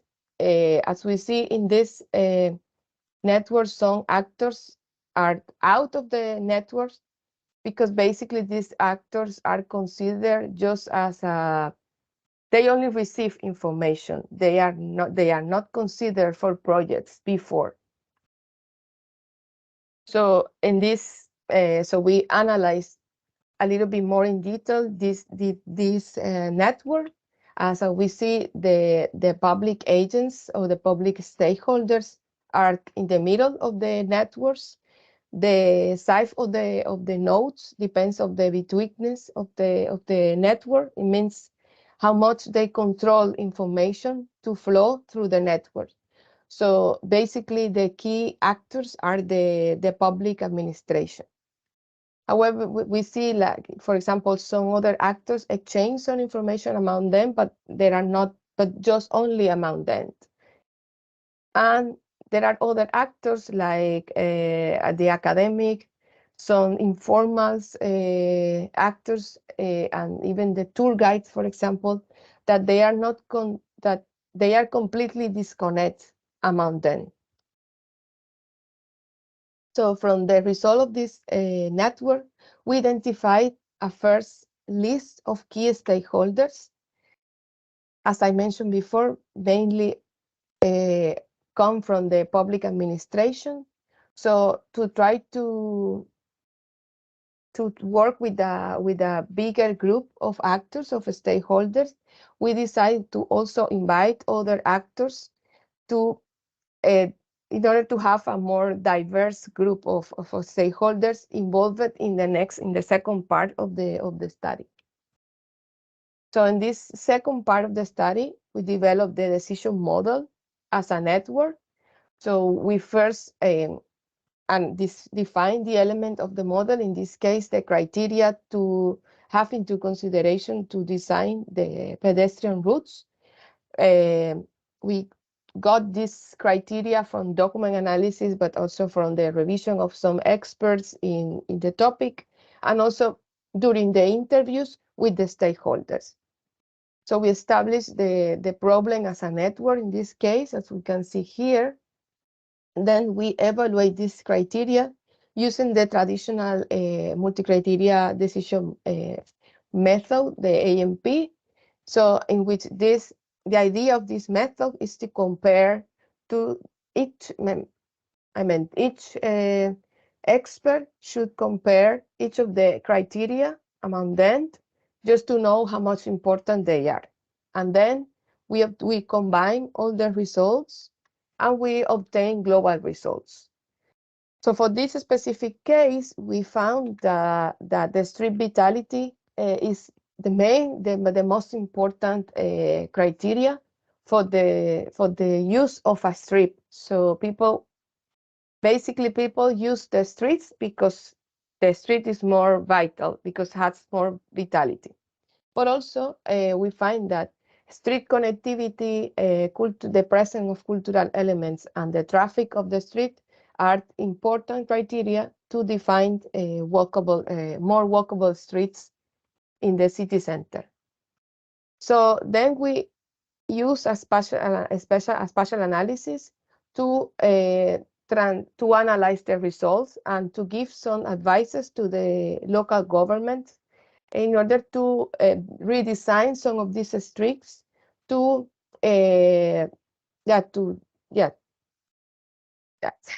So the first was to define we choose the fourth most important criteria, in this case, street vitality, street traffic, street connectivity, and the presence of cultural elements.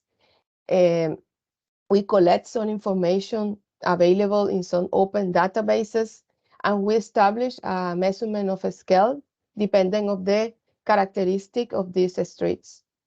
So we develop for each of the criteria, we develop different thematic maps. For example, this one for the cultural elements, and depends on how many cultural elements are present in each of the street. We establish a score, 1, 2, or 3. So greener the square in this case, it means that there are more cultural elements present in this street. Then we establish a pedestrian priority index. So we combine basically the result of the thematic maps with the importance of the criteria that we obtain during the evaluation of the AMP process, and we establish a pedestrian priority index. And in that way, we could establish which are the most the streets that require to be redesigned to be more used for the pedestrian. So the proposal was to raise an intersection between two specific streets, and also to redesign or raise the pedestrian crossing in another streets. But we also provide some recommendation to the local administration in order to improve the walkability in general of the area. So important is to increase the street vitality and the presence of the cultural elements on the streets. So if the local government want to push more people moving or using more one street, well, they should consider more the presence of street vitality elements or cultural elements in those streets. Also, the inclusion of controlled street traffics, the prioritization of the street revitalization, and as in many other cities, more parking areas are required to reduce the number of cars circulating in the city and to provide more space for the pedestrians. So as main conclusion, this was a very active exercise. We count on the active participation of the local administration of the city. In this case, it was for the first time semi-structured interviews were considered, were included in the process. We definitely have a greater interaction with different stakeholder groups, and the result show a more accurate photograph of the reality of the sectors and the relationship among the actors in the sectors. So the construction, some key points of this participatory decision process was the inclusion of sustainability in the model, or sustainability dimensions in the model, the active participation of decision maker, but also the selection and better justification of participants, but also of the final decisions. This was also the first experience for the city using this kind of methodology. Participants claim to have obtained like a broader view of the decision problems. The methodology supports local administrators, urban managers to have a more inclusive decision and to have more transparent decisions. So I think is one of the main contribution is we could, in practical terms, study the existing relationship between stakeholders related to these specific problems. The methodology was very clear for the participants, and it was a good way to understand or to study the preferences and the point of view among different stakeholders. That's all. Thank you so much for the attention. Thank you. Thank you very much. Are there any questions? Ci sono domande?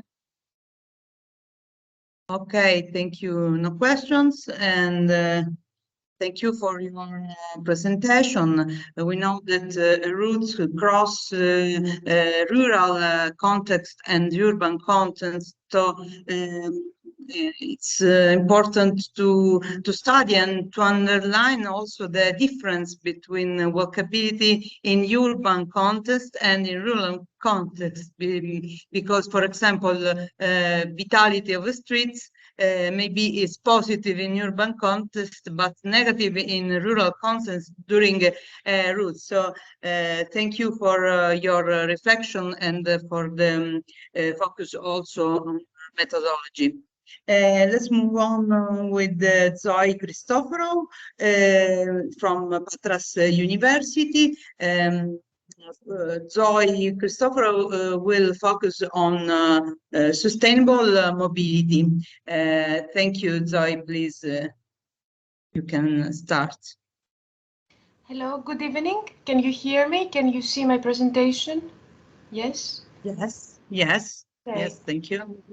First of all, thank you for the invitation and for this opportunity to discuss sustainable tourism and mobility together.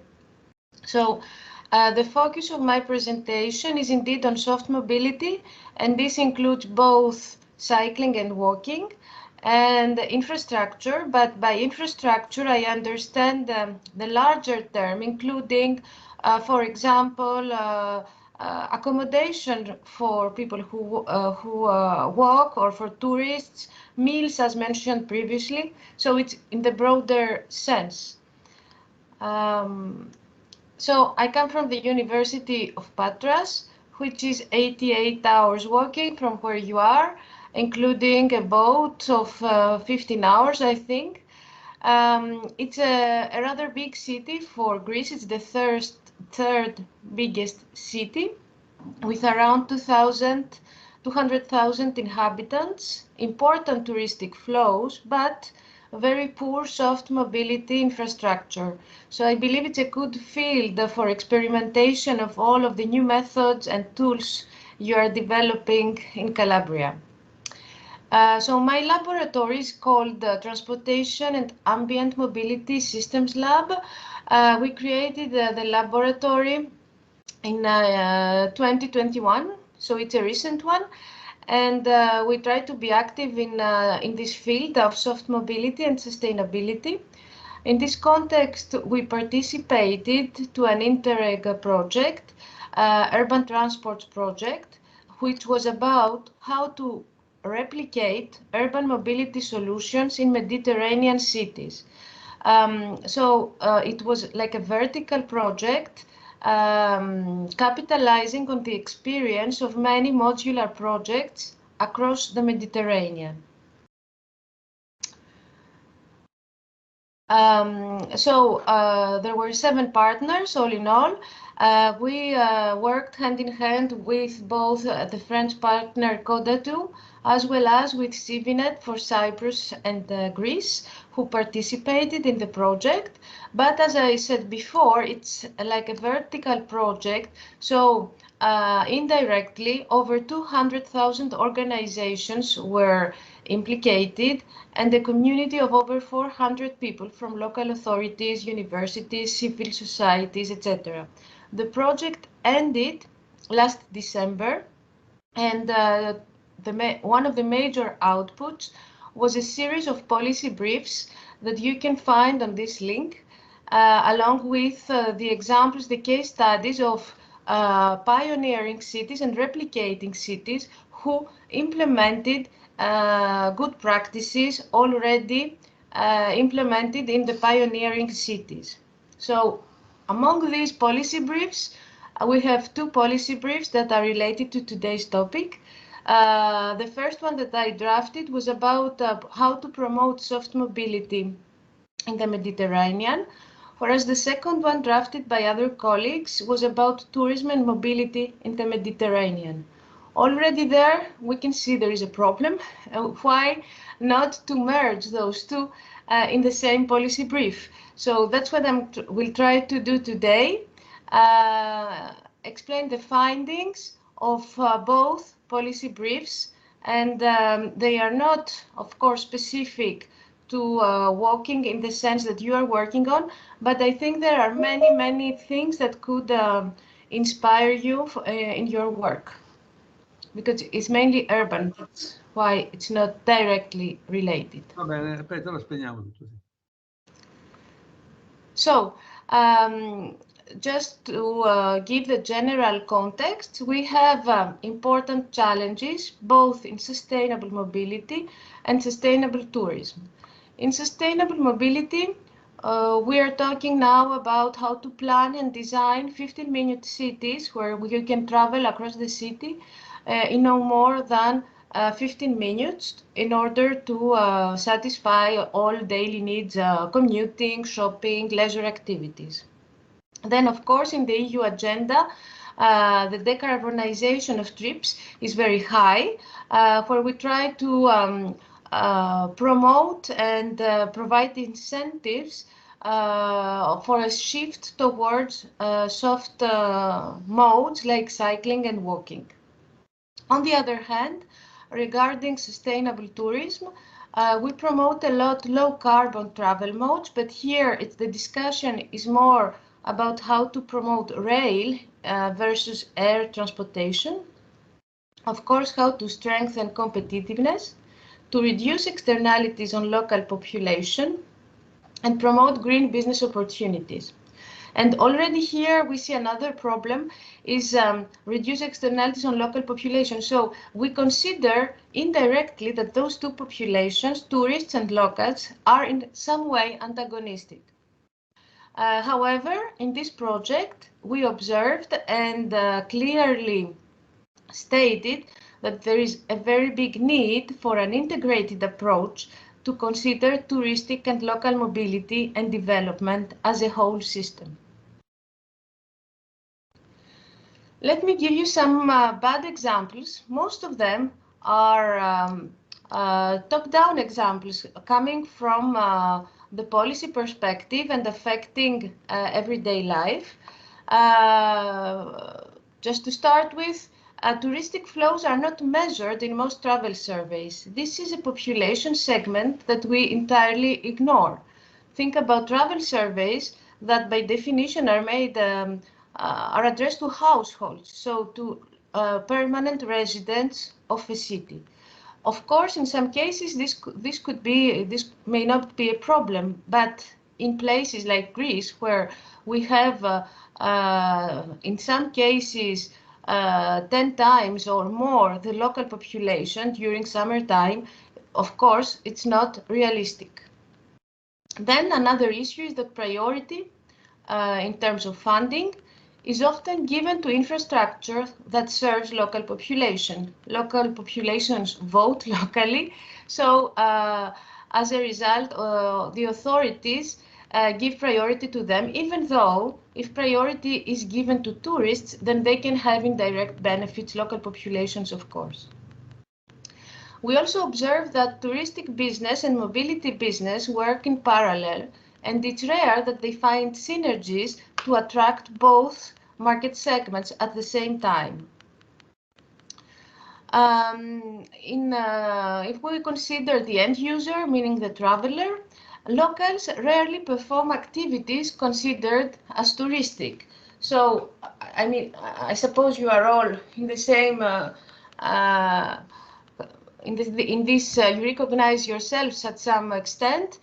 For example, I have visited many monuments across Europe recently, but the Acropolis, it's been since school that I haven't visited. So it's something like a difference in the profiles of the two populations. And even in terms of traffic, those two flows are often antagonistic. Not only car traffic, but also passenger traffic and public transport. However, in our project and building on the experience of all those municipalities, we observed that tourism and mobility are fully intertwined and mutually constitutive phenomena in urban destinations. Why not in peri-urban or rural destinations, as it's your case? On the other hand, we also observe some counterexamples that come directly from the travelers in most cases that seem very promising and that they illustrate well how synergies could be beneficial to both populations, locals and tourists. First of all, free-floating vehicles, especially scooters. We know that in touristic cities, they represent like 1/3 or even half of the demand. This comes from research we did in Paris, Malaga, and other touristic cities. Then another example is that bus lines, shuttle services, specifically designed for tourists. We see that they are used a lot by local population. Then very often we have special events at archaeological sites, like the full moon in August. This is a very typical example in Greece, where we have both flows, tourists and locals, who benefit from the event. Airbnb was also a good example in the beginning, to some extent, as it promotes the interaction between local population and tourists, and also has economic benefits for both. Of course, this is open to discussion because now we see that there is excess in Airbnb, so I won't discuss it a lot because it's not in the focus of my presentation. Last but not least, we have many examples of touristic historical centers that were pedestrianized, and after the pedestrianization was made, targeting mainly tourists, locals started to come in, and we had some kind of gentrification in dense urban areas. This is the case of a very big pedestrian route across the Acropolis. We can see here it was pedestrianized in 2003, if I'm not mistaken, or 4. And today it's a very popular site for night outings, even for Athenians.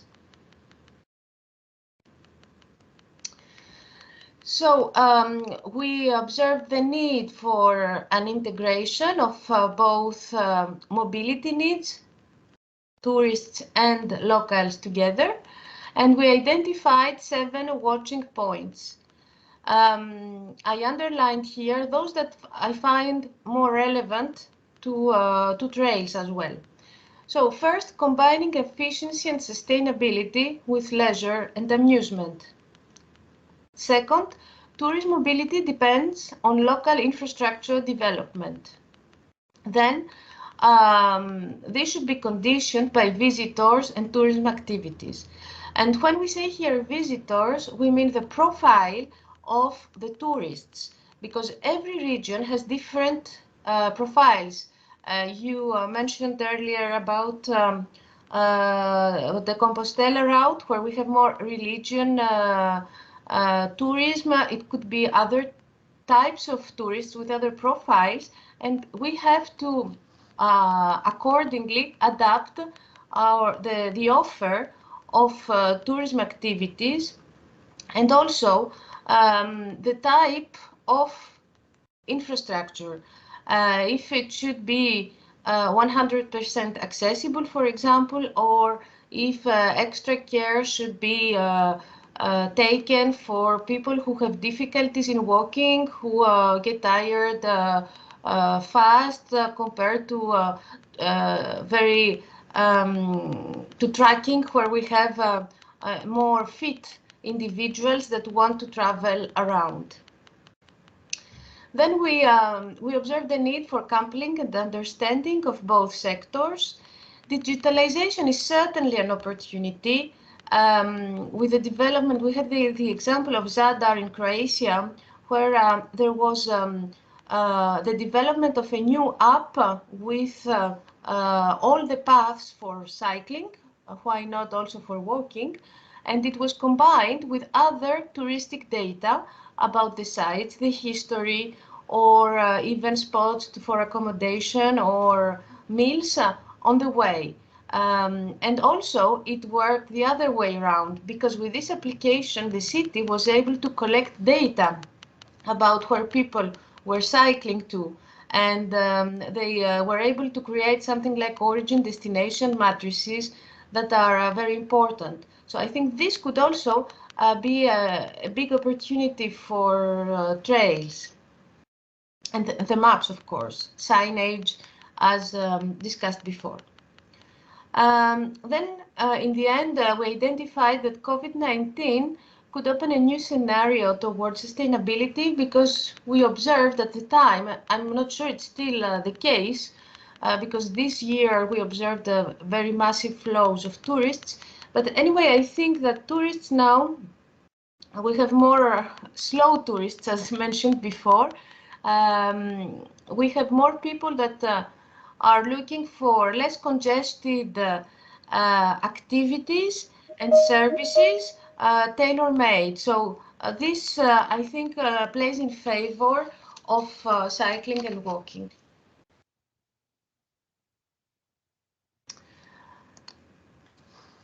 Capitalizing on the experience of those cities, we formulated specific recommendations, first at the local and regional level, and then at the EU level.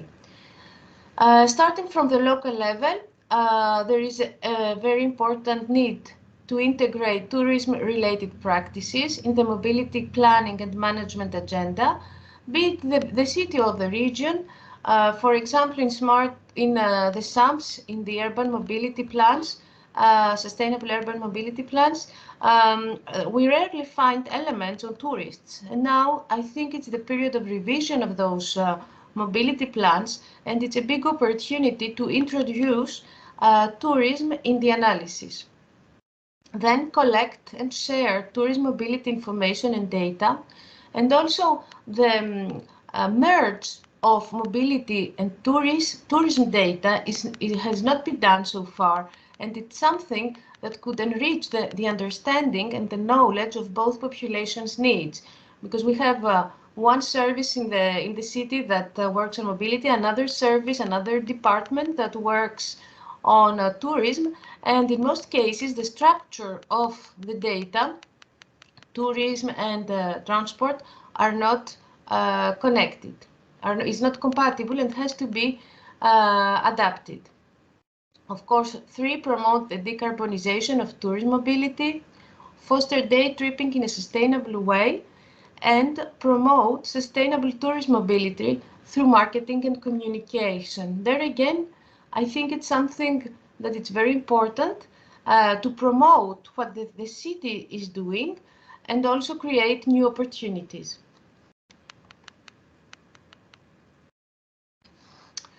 At the EU level, we have 3 main recommendations: coordinate and facilitate a common ground knowledge for an integrated agenda.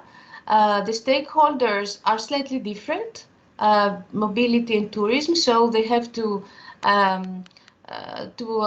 be integrated in the discussion. We need a multi-level cooperation between different administrations, and the most important, as always, is money. We need financial support for boosting the tourism mobility agenda and soft mobility at the same time.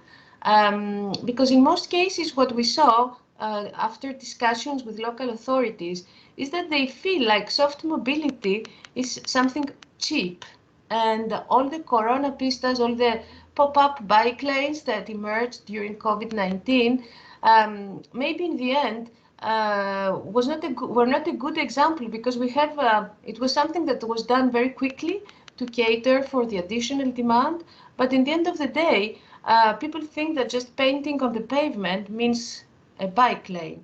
Or again, in your case, trails is not just to say you go from point A to point B following this itinerary. It's much more. It's a full service that should be proposed to locals and tourists in order for it to be attractive. So in the end, I have a list of the mobility projects we worked on regarding soft and low emission mobility. This is the one you can, of course, use the link to see all the information, the facts and figures of each example. I think Croatia, Zadar in Croatia was the most close to what you're doing, because cycle tourism routes development and digitalization of the information could directly be implemented in the case of walking. That's the end of my presentation. Thank you very much.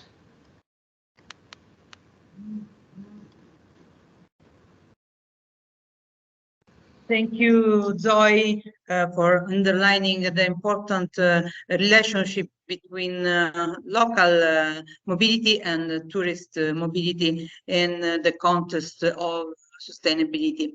And let's go on with Professor. Sì, solo un'informazione tecnica per coloro i quali sono presenti. Sì, se qualcuno si ferma a pranzo, c'è una saletta riservata presso un locale qui vicino, quindi...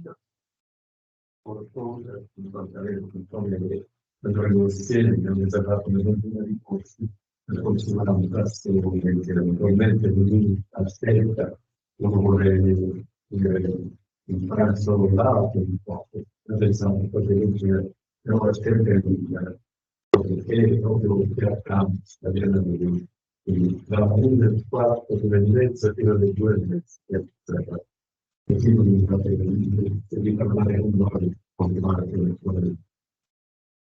Anche qui voglio dire, poi si vorrei continuare a spiegare che siamo disponibili. Ed è un po' locale in cui abbiamo riservato noi di lavorare. Ok, procediamo con il professore Caucci Il professore Caucci è un importante storico, oltre ad essere il rettore della confraternita di San Jacopo di Compostela. Qui tra noi abbiamo anche il priore della Calabria, Andrea Cutruppi, quindi insomma è una buona presenza in questo seminario scientifico. Sia appunto la presenza del professore Caucci, ma anche della confraternita che tanto sta facendo per il Cammino di Santiago, ma non solo. Il suo intervento sarà in italiano, quindi ci scusiamo anticipatamente con Marta e con Zoe, che sono ancora collegate, per la lingua. Magari poi nelle conclusioni faremo una breve sintesi del contenuto dell'intervento del professore Caucci. Grazie mille e proseguiamo appunto con il professore. Bene, buongiorno. Mi sentite bene? Sì. Mi sente bene? Sì, Va bene. sì, grazie. Allora continuo. Buongiorno, grazie per l'invito. Sono molto lieto di partecipare a questo importante convegno. Io farò un'analisi storica dei Cammini di Santiago e parlando di itinerari cercherò di mettere in evidenza come l'itinerario culturale, gli itinerari che sono rinati nella nostra epoca, sono la conseguenza della rinascita del pellegrinaggio a Santiago de Compostela. Il pellegrinaggio a Santiago de Compostela ha avuto un grandissimo sviluppo negli ultimi anni e si è capito subito che era necessario riorganizzare i cammini che andavano a Santiago. All'inizio degli anni 50 in realtà c'era un solo cammino che andava a Santiago. È il cammino che ora viene chiamato Cammino Francés, il cammino che parte da Roncisvalle, che attraversa il nord della Spagna. Quello è il cammino storico, il cammino indicato come principale cammino nel famoso Codex Callistinus alla metà del XII secolo, ed è il cammino che da Roncisvalle per Pamplona, Burgos, León, Astorga arriva a Santiago de Compostela. Questo era l'unico cammino sul quale passavano ancora alcuni pellegrini, non moltissimi, però c'era una tradizione, soprattutto in Francia, che durante la vita alcune persone, alcune famiglie, alcune confraternite dovessero andare a Santiago de Compostela. Quindi un filo continuo di pellegrini per Santiago de Compostela lungo questa strada c'è sempre stato, non si è mai interrotto. Molto lento, molto rarefatto, però c'era. Il pellegrinaggio comincia a riprendere forza negli anni 70. È, diciamo, alimentato e spinto dai cosiddetti anni santi compostellani. Cioè, tutte le volte che la festa di San Giacomo cade di domenica, cioè cade il 25 luglio, allora in questa occasione viene promosso, viene dichiarato un anno santo compostellano. Questo avviene ogni 6, 5, 6, 11 anni. E questo richiamo continuo ha cominciato a riportare, anche attraverso i mezzi di comunicazione molto più sviluppati a partire dagli anni 60, 70, ha cominciato a portare un gran numero di pellegrini verso Santiago. Sono gli anni 80, gli anni nei quali il pellegrinaggio veramente si consolida e nasce il problema reale e concreto degli itinerari. Dove far passare i pellegrini, come farli passare, come assisterli, come permettere il loro transito. Negli anni 80 ci sono alcune date che vanno ricordate e alcuni avvenimenti. Nel 1982, che è anno santo compostellano, Giovanni Paolo II va a Santiago de Compostela, fa una famosa dichiarazione che però che verrà riportata su tutti i mezzi di comunicazione e dirà che l'Europa si è formata sulle vie per Santiago de Compostela. Lui parlerà proprio di radici cristiane dell'Europa che si sono formate sulle vie di Santiago. Questo ha una grande eco e cominciano ad arrivare sempre più pellegrini. Un'altra data che dobbiamo tenere in considerazione è il 1985. La Spagna sta entrando nella comunità europea. e vuole farsi conoscere. Se noi pensiamo al turismo spagnolo fino a pochi anni prima, dobbiamo ricordare che il motto della Spagna era España es diferente. Spagna è differente dall'Europa. In Spagna ci sarà un turismo diverso. In Spagna avrete non solo sole e spiagge, ma ci saranno le settimane sante di Siviglia, ci saranno la corrida, il flamenco, quindi è qualcosa di differente rispetto all'Europa. Nel 1985 invece la prospettiva cambia. La Spagna vuole essere europea e vuole, attraverso i suoi fenomeni, i suoi fattori culturali, presentarsi all'Europa. E nel 1985 a Gand, in Belgio, fa una famosa esposizione di oggetti legati al pellegrinaggio a Santiago. Sono 600 oggetti che vengono da ogni parte d'Europa, dall'Italia, ma dal mondo scandinavo, dalla Francia, dalla Germania, che dimostrano che effettivamente una certa unità europea intorno ai cammini di Santiago c'è stata.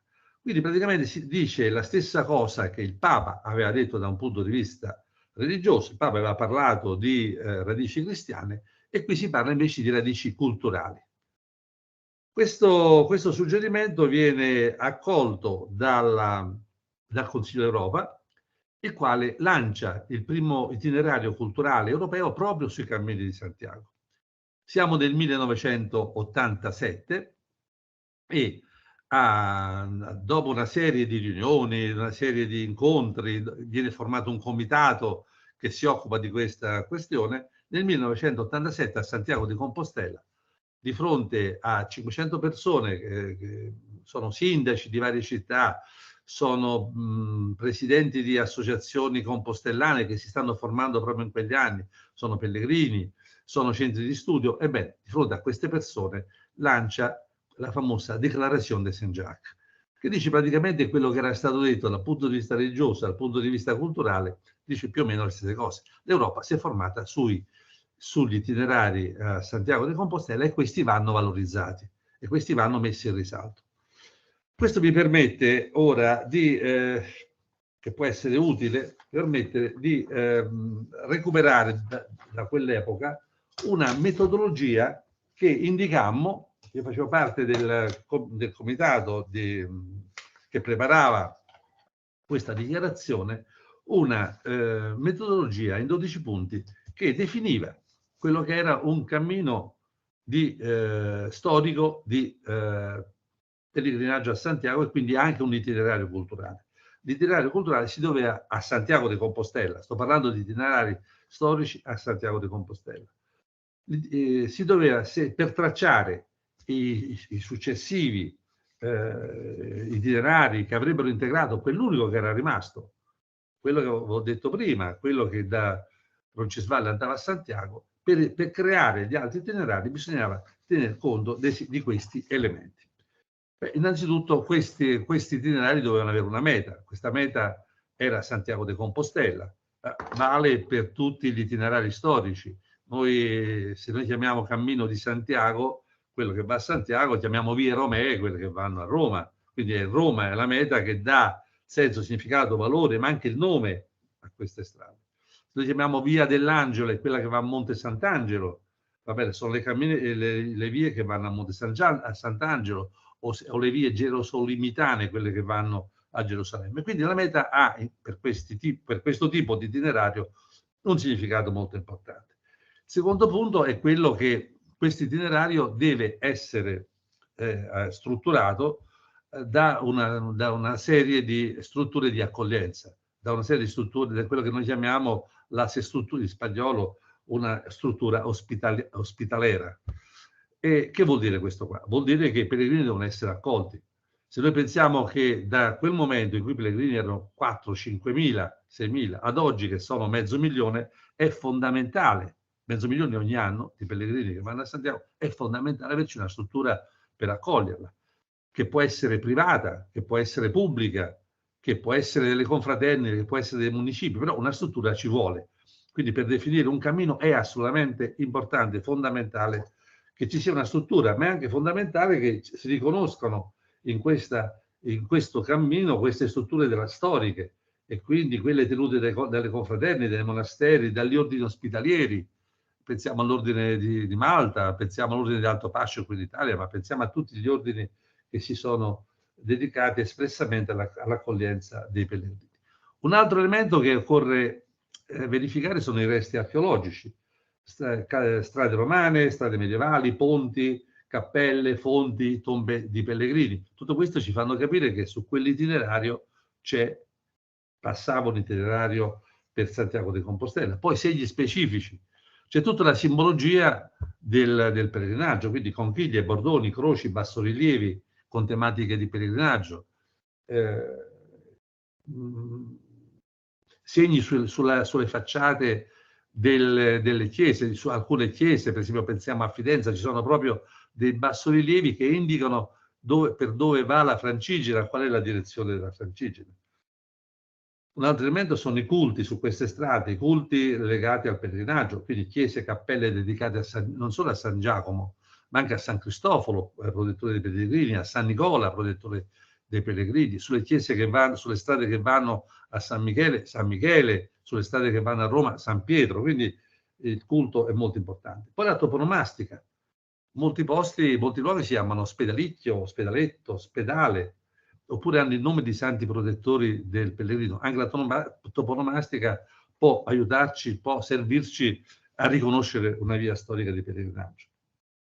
Le tradizioni locali, quelli che oggi noi chiamiamo, quello che noi chiamiamo patrimonio immateriale, queste sono utili, leggende di santi pellegrini, miracoli che si attribuiscono a qualche eremita, qualche pellegrino divenuto eremita, grotte, alberi, temi folcloristici e collegati al pellegrinaggio ci possono aiutare a definire questa via. Poi ovviamente tutti i documenti d'archivio, tutti i contratti, le donazioni, le fondazioni di monastero, le fondazioni di confraternite, se fanno riferimento al pellegrinaggio ci possono servire. Poi importantissimo è la cosiddetta letteratura odeporica. Cioè i pellegrini hanno avuto sempre e hanno anche ai nostri giorni l'abitudine di tenere dei diari. I diari descrivono assolutamente per dove passavano, per dove sono passati, per dove si sono fermati, i luoghi di ospitalità, segnano l'incontro con gli altri pellegrini, danno una dimensione e un prospetto, diciamo, storico-culturale importantissimo, ci permettono di riconoscere anche questi, ci permettono di riconoscere la strada. Poi testi letterari, pensiamo alla chanson de geste. Le chanson de geste ci aiutano moltissimo a ricostruire i pellegrinaggi, ma anche le chanson itineranti. Sono delle canzoni che i pellegrini cantavano tra di loro e cantando tra di loro indicavano le tappe successive. E poi tutta la cartografia storica che comincia nel Cinquecento e che ci aiuta per definire una via di pellegrinaggio, e poi qualsiasi altra fonte che possa aiutarci. Quindi questi elementi, questi 12 elementi, sono serviti al Consiglio d'Europa per definire quella mappa di itinerari che allora erano abbastanza ridotti, erano soprattutto le 4 vie francesi, alcune vie in Spagna, ma che hanno costituito un po' questa metodologia, ha costituito un po' la base di tutto quello che è avvenuto dopo. Se noi pensiamo che in questo momento in Europa ci sono 80.000 chilometri di vie compostellane che vanno dalla Polonia, che vanno dal mondo slavo, che vanno dalla Sicilia, che vanno dal Portogallo a Santiago de Compostela, noi ci rendiamo conto che una metodologia, diciamo, di ricerca e di definizione delle vie di pellegrinaggio è molto utile. Io credo che questa metodologia possa applicarsi anche a tutte le altre vie di pellegrinaggio storiche. Sto parlando di vie storiche e quindi mi riferisco alla Francigena e quindi mi riferisco alla via Romea e quindi mi riferisco anche alla Calabria, a tutte le vie che in Calabria dovessero essere definite, ecco, una premessa di carattere metodologico, secondo me è assolutamente importante. Vorrei aggiungere un altro elemento che può essere, che con lo sviluppo del pellegrinaggio è diventato sempre più importante. Si sono formate in tutto il mondo delle associazioni di pellegrini compostellani. Se noi pensiamo che ogni anno vanno da 300, 400, 500.000 persone a Santiago de Compostela, molti di loro, tornando nei loro paesi, fondano delle associazioni. Spesso fondano dei centri di studi anche importanti, come per esempio qui in Italia, in Francia, in Spagna, in Germania, negli Stati Uniti. Ebbene, danno un contributo, danno un enorme contributo alla ricerca, ci sono frequentemente dei convegni su questi argomenti e danno un contributo notevole alla ricerca e alla definizione dei pellegrini. Voglio chiarire subito una cosa. Sto parlando di pellegrinaggi e di itinerari storici. Ovviamente se si fa un pellegrinaggio, una via, un cammino turistico, un trekking, un cammino soltanto culturale, non ha bisogno di una meta. Ovviamente se l'assistenza dei pellegrini lungo queste vie è un'assistenza, diciamo, molto semplice, molto austera, va bene? Se si fa un itinerario culturale, enogastronomico, ovviamente il tipo di accoglienza è diversa. Ovviamente, se si fa un itinerario, diciamo, culturale, c'è una differenza. Il pellegrinaggio, le vie storiche di pellegrinaggio legate ad un santuario, che sono quelli che hanno, tra l'altro, più successo di tutti, sono quelli che portano veramente centinaia di migliaia di persone. Bene, questi hanno bisogno di una struttura ospedaliera austera, vicino alla quale ovviamente c'è anche una struttura di accoglienza di tipo normale. Sul Cammino di Santiago ci sono 2000, sono nati negli ultimi anni 2500 alberghi di varia natura, da una stella a 5 stelle. Cioè è un elemento che traina tutta un'economia. Lo Stato spagnolo ha dichiarato i Cammini di Santiago questione di Stato, una questione di Stato. C'è un comitato interministeriale, va bene, che riguarda il turismo, riguarda le infrastrutture, riguarda il commercio, che riguarda l'economia, che si riuniscono proprio per trattare questioni in comune, per trattare una questione che è di Stato, che riguarda il PIL, che riguarda l'economia. Quindi dobbiamo un po' pensare un po' a tutte queste cose. Vorrei dare ancora due date che sono importanti per me e per la valutazione di questo fenomeno. Abbiamo detto che nel 1982 Giovanni Paolo II, nel 1985 la Spagna, per entrare in Europa, dice: noi abbiamo questa caratteristica europea che sono i pellegrinaggi a Santiago. Il 1987 il Consiglio d'Europa lo dichiara primo itinerario culturale europeo, e ancora il Papa torna nuovamente a Santiago nel 1989, fa una giornata mondiale della gioventù, porta 500.000 di persone, le quali torneranno poi come pellegrini a Santiago. E poi nel 1993 l'UNESCO dichiara il Cammino di Santiago, i Cammini di Santiago, patrimonio dell'umanità. E questo perché i pellegrini non sono più soltanto spagnoli, italiani, francesi, tedeschi, ma vengono ormai da tutto il mondo. I pellegrini che vanno a Santiago, a partire dal 1993, vengono da ogni continente, va bene, sono di tutte le razze, sono di tutte le religioni. Il pellegrinaggio sta diventando un fenomeno, rimane sempre un fenomeno religioso, ovviamente si va alla tomba dell'Apostolo Giacomo, però fra i pellegrini c'è una grandissima percentuale di persone che lo fanno per motivi solo esclusivamente culturali. Di questo va tenuto conto. Ebbene, concludendo, io ho 15 minuti mi pare, quindi sono già arrivato. Concludendo, vorrei sintetizzare questo. Qualsiasi cammino, sia esso storico come quello di pellegrinaggio, siano essi semplicemente culturali, hanno bisogno di un'analisi che li preceda, un'analisi di carattere storico. Possiamo tracciare su una carta geografica un itinerario qualsiasi, se no altrimenti non funziona. Quindi occorre un'analisi storica, ma soprattutto, una volta tracciato l'itinerario, occorre pensare a una struttura di accoglienza, che può essere appunto di tipo religioso, che può essere di tipo austero, di tipo semplice, può essere di tipo invece turistico o professionale, però questa struttura deve esserci. Questi sono i due elementi fondamentali: l'analisi per costruire e creare l'itinerario e la struttura che lo sorregga. Bene, Io credo di aver compiuto il mio tempo.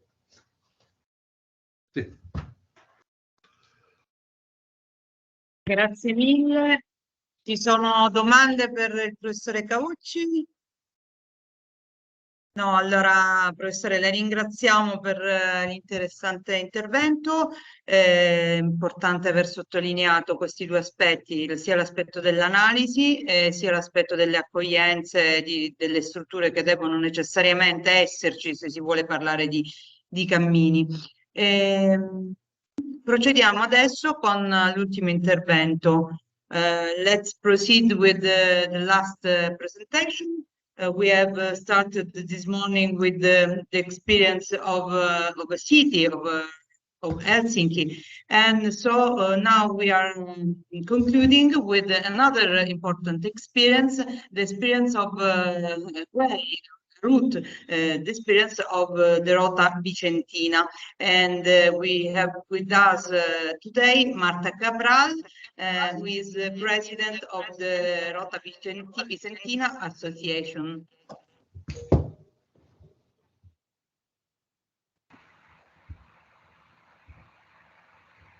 Hello, can you hear me? Yes, Marta. Just 1 second. Can you see my screen now?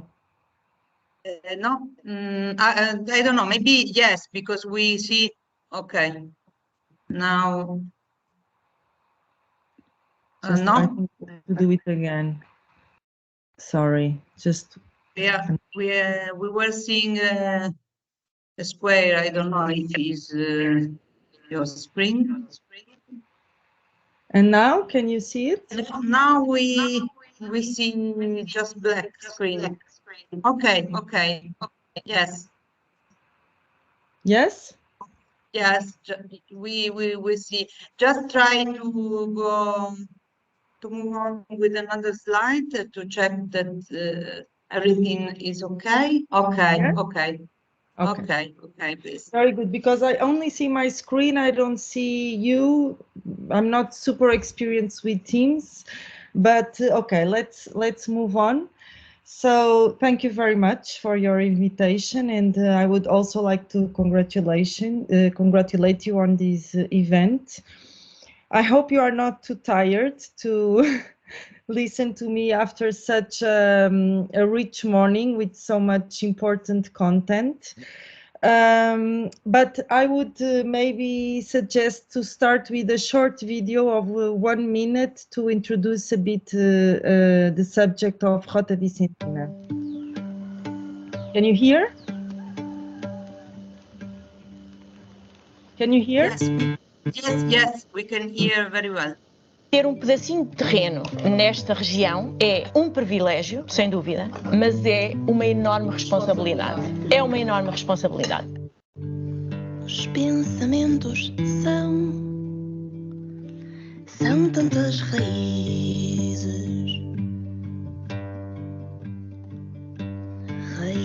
de plantas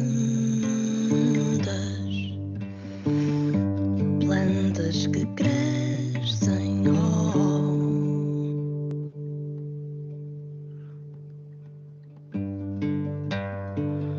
Quando crescem saudáveis, são boas para o mundo, nos dão alimento para um ser mais profundo. Paisagem não é só um frame, não é só a natureza, não é só o ser humano. São todas estas coisas ligadas que são interdependentes uma da outra. Pode existir paisagem que é bem gerida e uma paisagem que é mal gerida, mas é importante termos também em conta que nós fazemos parte dela. No fundo, são as nossas escolhas que definem que paisagem é que nos rodeia.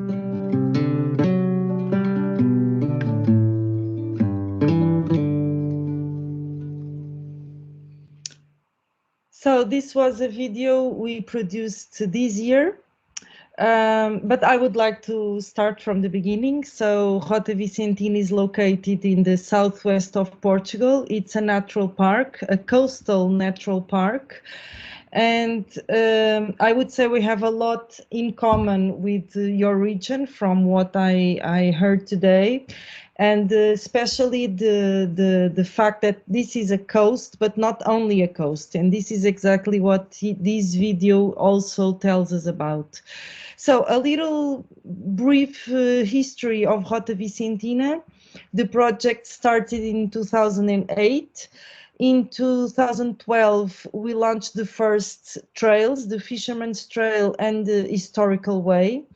And in 2013, we created this association, Rota Vicentina Association, that is running all the trails, but not only the trails, as I will present a bit further. So we started to think how we could work on a management model that would be sustainable, also financially speaking.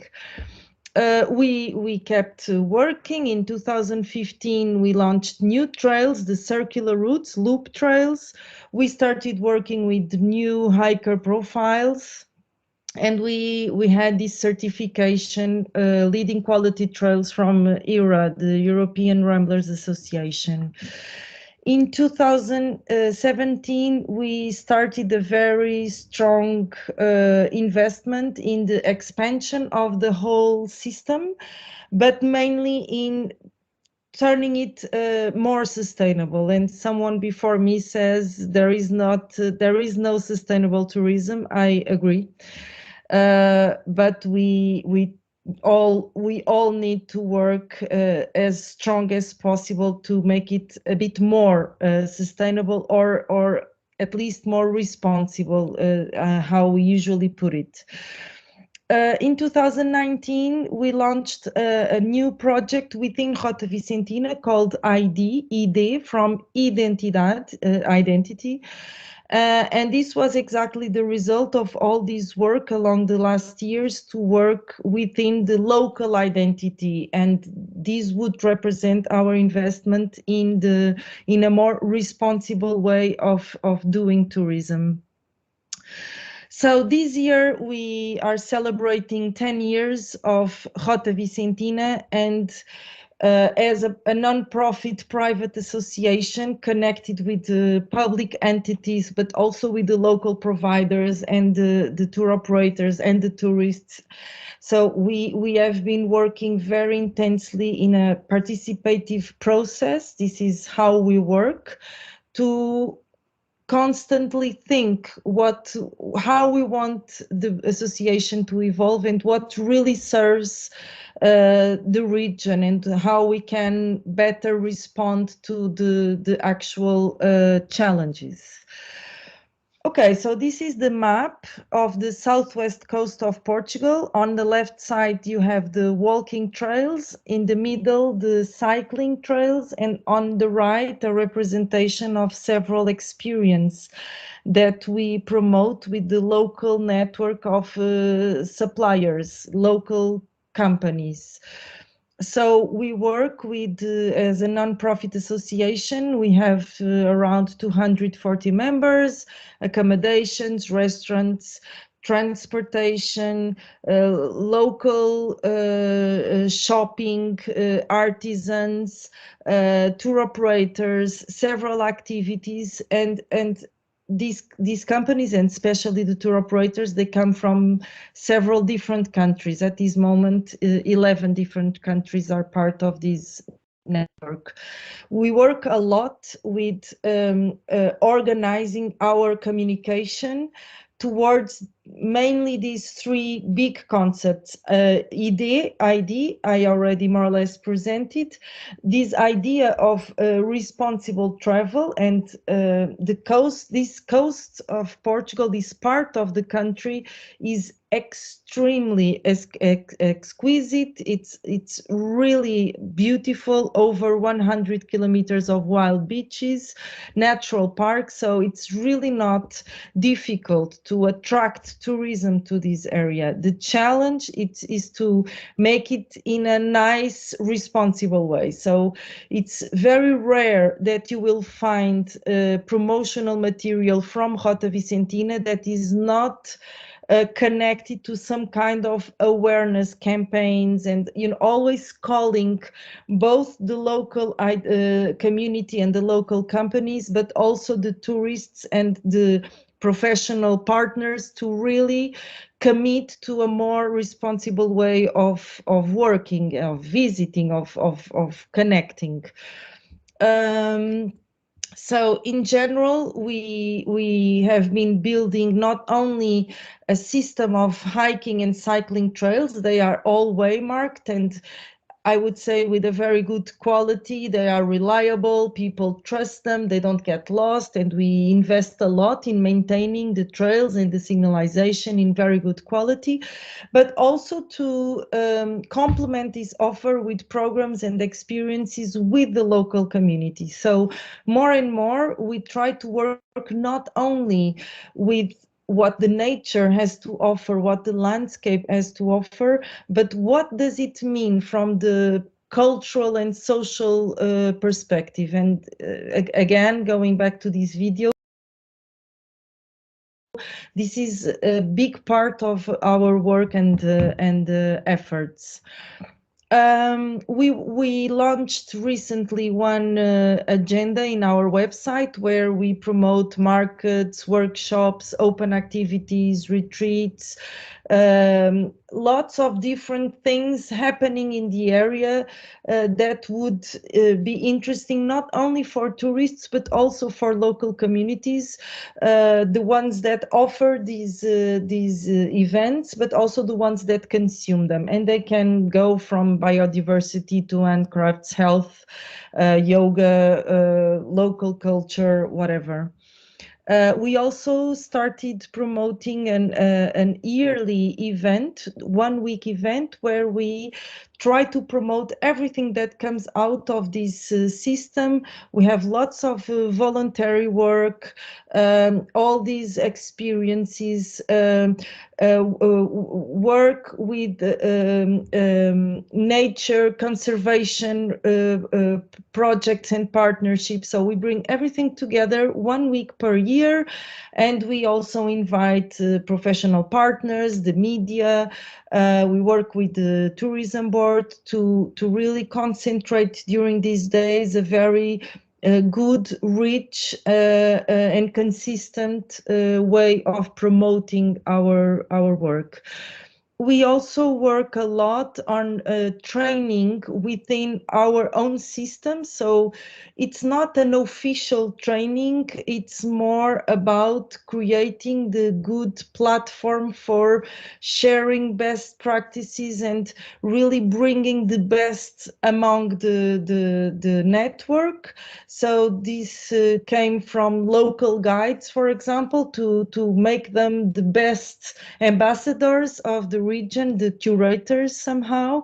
But this happens with several types of professionals, not only the companies, but also the public employees from the tourism office and so on.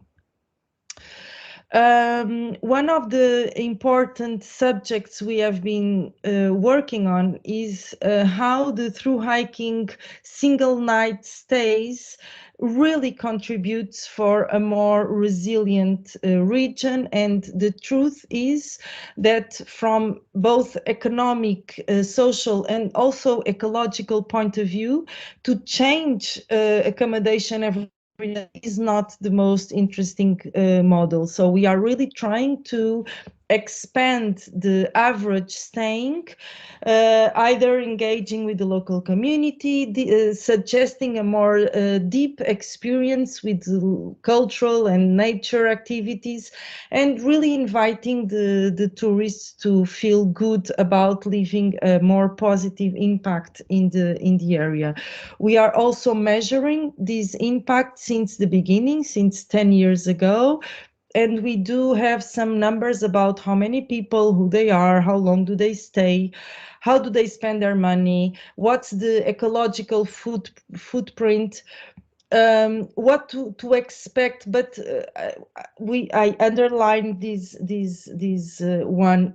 How do they feed the endogenous system? So it's not really only about how many people come in, how much money they leave. It's really where do they leave this money, and how much does this money really contributes for a better system, and how this is feeding the system that we are offering to tourism.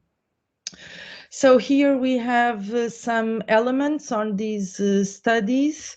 Overall, from ecological point of view, we have less trails than in the beginning of the project. This is very important because people were walking all over the natural park, and more people are more disciplined, walking in only one trail, which is the one we are marking. So this is very interesting, and we don't experience more litter or any kind of relevant negative impact on the trails as it was expected from the beginning. From the social economic point of view, we counted 32,000 hikers last year. They distribute very well along the year, being the springtime the strongest season, but autumn also very strong, and even winter, which was almost no tourism in the area, and now it's becoming also very popular. And they stay an average of 7 nights, which is extremely interesting for the region as a whole. So again, people stay not long in each accommodation, but they stay very long in the region. Olha por mim, cuida de mim. Se calhar formar técnicos de turismo que conseguissem fazer essa aproximação, que tivesse essa sensibilidade, olhar para um turista e dizer o que é que este fulano gostaria de conhecer aqui, interagir com os de cá, com os locais, tentar perceber como é que as coisas se passam por cá, como é que vivemos. Este fulano, quando chegasse à altura de comer e de beber ou de descansar um bocadinho, gostava de estar num sítio onde ouvisse os locais falar, onde ouvisse contar umas histórias, onde ouvisse se calhar cantar uma moda ou beber umas aguardentes. Há muita maneira de cativar as pessoas e de as fazer olhar para a nossa zona de outra forma, de haver uma interação e uma ligação maior entre quem vem, quem visita e quem cá está. E era uma forma de nos ajudar a nós também.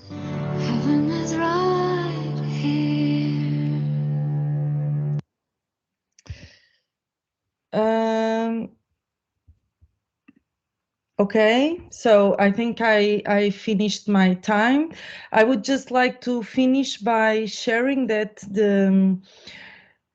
we as an association, we do have a very strong hiking offer. We very quickly reached a very high number of people coming, tour operators working with us. So this was very successful, but the hiking trails are really a mean to work for the local community. So the challenge and what we really try to do is to constantly bring the reflection within the community and think what really serves us. And this is not within the public sector. This is really within us. We work with with public partners, but not always we agree. Not always the public strategy serves our interests, and for us it's very important to keep together to work as a common voice for the region, for our interests, and to constantly build knowledge about what is going on, how we feel things are going, and really try to combine a very technical, scientific knowledge with some more maybe subjective perspective on daily life in the region, because I think we all agree things are changing so quickly. Tourism is changing so much. The regions are changing so much. The pressure is so huge that the only thing that is consistent is the people that are living in the region, and they build the region, they build the landscape, and they build the touristic offer. Thank you very much.